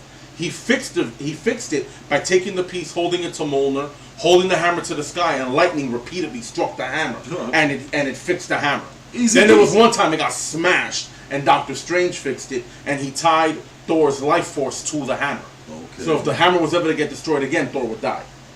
But I think that since they've redone everything, I don't think that holds weight anymore. Yeah, no. But that's what's happened. So you don't have Thor without. It's like having Captain America without a shield. Right. He's gonna have it at some point again. It's just there's no getting around it. It is what it is, you know. So yeah, we talked shit about pop culture, but let's talk about a little something that's kind of related to that stuff. My man over here does voice work. Oh shit. Ooh. Oh me. Yeah, him. We're gonna have a New Day moment. So yeah, he's tapped into a world that we're not too. I mean, we know about. You know what's so awesome about that? I've always wanted to do that. I've always wanted to do voice acting. Totally do some voice. You'll get all the Puerto Rican roles. Absolutely. See, all the Spanish roles. Come on, man. Dude, I'm gonna tell you like this. It's not even about how you sound. It's how you interpret the copy. Copy being what you're reading. How'd you get into that? How'd you get into that? Oh, this the easiest fucking way possible. My man told me about it. So you went in auditions? No, really. What it is, I'm the biggest procrastinator ever. So I think I give you a run for your money. I think I give you a run for your money. We could battle. So a friend of mine, I worked at Pottery Barn years ago, from 2004 to 2010, and someone there mentioned to me, "Hey, you should do voiceover." I was like, I mean, yeah, I've heard it, before, but I'm just like, all right, cool. Like, I don't even know how to do that. And this chick gave me all the info. Didn't do nothing with it. What was this, like 2006? Fast forward, like almost 10 years later, I met the husband of one of my wife's former coworkers, beautiful couple, Jay Star and I Rock. Shout out to them. They just got married not so long ago. Yeah, you're right. But I met J.I. Star. Bless. He's actually a DJ on La Mega. Oh, okay. Sunday nights. That's what's up. On right now. So I met him at a bar. We were all just chit chatting, and he asked me like, "What do you do?" And I said, I asked him, "What do you do?" He said, "I work in La Mega, and I do voiceover." It's like, holy shit! I always wanted to do that voiceover. So he was like, "Yeah, dude, come by, we'll record something, we'll try it out." So he was kind enough to invite me over to this place, and I recorded some stuff, and got a feel for it being behind the mic, and I loved it. And he referred me to these classes that I took for about a year, on and off really, and got enough confidence to record a demo. So I did that. So were you on the microphone going 97.9? La Mega se pega. La Mega. Anything, man. Que se pega, que se pega. Yo. I like that shit is mad fun. But dude, you can totally do something. Yo, you got the fucking voice, bro. He's got the voice. And you got the attitude, because it's not just about the voice. It's attitude. It's all attitude. It's a lot of acting too. I sound like I've been choking on some pillows. Choking on something. I was gonna leave that alone. I was gonna say something. But really, it's fun, man. It's so much fun to do. I've always wanted to do that. It's always wanted. There's a dude that lives in our building, man. His fucking voice is retarded. Yo, it's mad deep. Alright. And he's a skinny Spanish dude. Like, he's like, roar, roar, roar. I'm like, Jesus Christ, yo, you should be doing voice work. That man hit puberty at 4. Yo, everybody should try it, man. I'm telling you, because So what have you done? Like, have you done any major? Well, the biggest thing I've done to date, I was the Spanish bear for Charmin. I was the Spanish Papa Bear on Univision and Telemundo, and that's awesome. Anywhere else. Yeah, So, man. are you trying to get into movies? Like, I mean, I is would that love to. commercial on That's the- YouTube? Like, we can look that up. You know what? I saw it on YouTube once a few years back. It might still be there. But yeah, so you're trying to get into like the movies and that'd stuff be like dope. that? That'd be dope. Imagine you on Pixar. That would be Oh, dope. man, Imagine you yo. getting a role. That would be amazing. Pixar, holla at my boy over here. Holla. Yo. He's doing the monologue and Thriller. Oh shit! And every What's that ghoul from fuck? every Ah, tomb are closing in to seal your doom. Your body starts. I gotta make a demo. Everything's fair game. Yo, it's fun as hell, man. Everybody should try it. You could definitely. Yo, He have can a definitely blast do with it. Not so much me do it. Like what? What'd you say? Nah, dude, if you could, everybody should try it. You never know, because it's all about, they're not looking for just one sound. They're looking for all kinds of sounds. You know what I'm saying? Like, but see, I you, could totally see, hear you got your that voice voice that reading makes something in panties a wet. commercial. I wish I had that shit. Are there some wet ones in the room? I wish I had that voice. You know that voice to be on Quiet Storm on WBLS? They're like, yeah, baby. Oh, man. Quiet Storm, yo. You know what I'm saying? Like, I wish I had that If shit. you look at 90s R&B, right, whenever like any R&B group did a song, they always had the bass come out and talk in the middle of the song, right? They had that You better get your towels because it's laid out like he that. would come out and go, hey, baby, you know I never meant to hurt you. You know I'm here for you, baby. He's Drop like, those panties, girl. we on that intermission tip. Oh, So ladies, get your towels because it's laid Then out he like would kiss that. his hands and go, peace out. Remember that? Shit. that shit Peace worked. Word. Baby, we've been through a whole lot of relationships, a whole lot of problems. But I want to let you know something. I'm here for you. I'm here for you, girl. I love you, girl. Yeah, back in the 90s, I used to milk that shit. Yo. Oh, I hear you. I hear you. But yeah, dude. So it's a lot of fun, man. We're gonna have to train. You gotta give me some info. You gotta give me some info. Oh, absolutely. Because I've always wanted to, and then I'm working on. I'm trying to work on something like a little animation. Okay. You know, I can't draw a lick, but I'm working on the story. I have a story down. I have an animator here because he can draw really well. Oh, yes. You know, you can watch. You can follow him and watch his. You haven't See checked some you shit. haven't You checked showed out me my a website. painting that he did that. You can follow him when he does those what's the name of He did that shit. the speed? Creators Corner Creations. Creative Quarter Creations. He's doing speed drawing. Yeah. Dude, it's Yes. crazy. What? He's he really is a hell of an artist. He really is. Nice. So I want him to work on it, and a couple other guys I know who can draw to work on it, and it's gonna be like a Japanese anime style thing. I want to pitch it to Netflix at some point. Okay. You know, because they're doing their own Japanese anime, and yeah. I think now's a good time to get in on the ground floor of some of that shit. Yeah, right, so dude. if I could pitch it to Netflix and they like it, I would love to do some of the voice work on it. That would be great. You know, so it's something I would like to do. That's always been like a little dream, you know, to do one day. And It's you all can about do it, making man. the You got dreams the come true. drive and you got the talent, man. I can Yes. see you Hopefully, doing that. time will tell. Yeah. Time will tell. But Yeah. it's something I would like to do. That's pretty dope, man. Yeah, dude. So We gotta get you on the Incredibles, man. We need a Puerto Rican superhero. Yo, I'll do it just for the right amount of rice and beans. I'll do We got the name Habichuela, man. it. The habichuela. no, Habichuela. he's Captain Nohola. Captain Ohola. We got Mr. Incredible. Where's the captain? Ohola. No me jodas, No coño. me joda. We need you. I'm watching. me jodas. I'm watching baseball. Dame quieto. Todavía no me jodas, coño. No me hable. And then, but when he comes out, he beats the shit out of everybody. Because Bro. he's tight that they keep fucking They keep interrupting bothering him. Shit. Yeah, being He fucking summons- during a commercial. Like I can imagine this real like crazy scene where he's all this. It's almost like a Dragon Ball Z moment. He's summoning all this power, right? And then all that appears in his hand is a slipper. Yeah, all this lightning is happening. The clouds gather. shit. Energy's coming out of you, and he's just like standing like this. And the next thing you know, a slipper appears in his hand. El chancleta de Dios. You know, and he launches it, and it knocks the shit out of everybody it hits. You got guys with superhuman strength just flying. Blah, they flying through buildings. Abuelita. You know? Shit, bro. I summon the power of all the abuelitas in the history. Todo el poder de abuelitas, including my own abuela. You know? Oh, shit. Yeah. Abuela, dame poder. That could work, bro. That would, Hell you're yeah. smacking the shit out of people with this mighty fucking slipper. You know? That shit should be on One Punch Man. Like crack somebody, sends them right through a building. Bah! Bang! And then when it hits, it makes a sound effect. Goes bang! You know?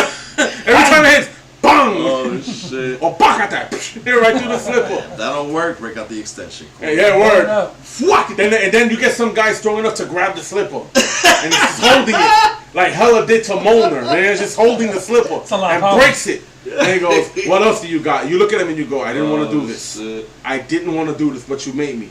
And then here comes the switch. And you give him that look like, ahora tú, maricón. Ahora tú. I thought you were going to bring the right chancla. That's the left. They did the right chancla. That shit was thrown at somebody else. That shit's still spinning around the Oh, shit. Shit's like Mona, he goes like this, the slipper comes back. You know? Shit is ridiculous. Then comes the switch. It's like a fucking cord. He just whoops it. Use that shit the way Wonder Woman uses the lasso. You know? Dime la verdad. Oh, man. You cannot lie when the cord has you. in this, bro. Yeah, man, I'm telling you. Needs to be more Puerto Ricans out there. See the kind of shit we get into on the corner? Here we go. So yeah, we're gonna wrap it up with that. You just can't get no better than that. That's fucking Hey great. man, that's how we end it. That's how we do it. No so, me joda, man. You know, what can I say, man? And his sidekick, ahora tú. That's his sidekick. Oh, shit. Christ. Man. You know, like every time we mention like a Spanish superhero, it's so And funny. big pun. That's the theme. You ain't got no wins in mi casa. You ain't even in mi casa. There you go. Done. Oh shit. Oh, Trademark that fuck, shit. right. Trademark. You're gonna get more Puerto Rican That's than it. that, huh? That could be on the billboard. You got no wins in mi casa. You know, you could do a whole line of them. Get te pasa. You know, ahora tú. Oh shit. Oh, that'd be great. That'd be fucking amazing. That'd be awesome. Oh shit. So You get Mark Anthony, a cantador. I'll just keep going all day. Shit, you too Yeah, I pricey. know. You gotta get somebody. We gotta get somebody to join this. We gotta get Mark Anthony on this one. oh man. Okay. All right, that's where we at. How do you transition from that shit? I don't even fucking I don't know know. how we got there. Oh, that's great. Oh It was man. quite a joke. God damn That was it. good. That was good. God damn it. Just It's fucked up been the a pleasure. fucked up the whole outro. I did. Sorry, man. Oh shit. Gotta do it for PR. Yeah, no, A yeah. portion of the proceeds go to Puerto Rico. Salsa. Man. Uh-oh. Dun, dun, dun, dun. Dun, dun, dun, dun.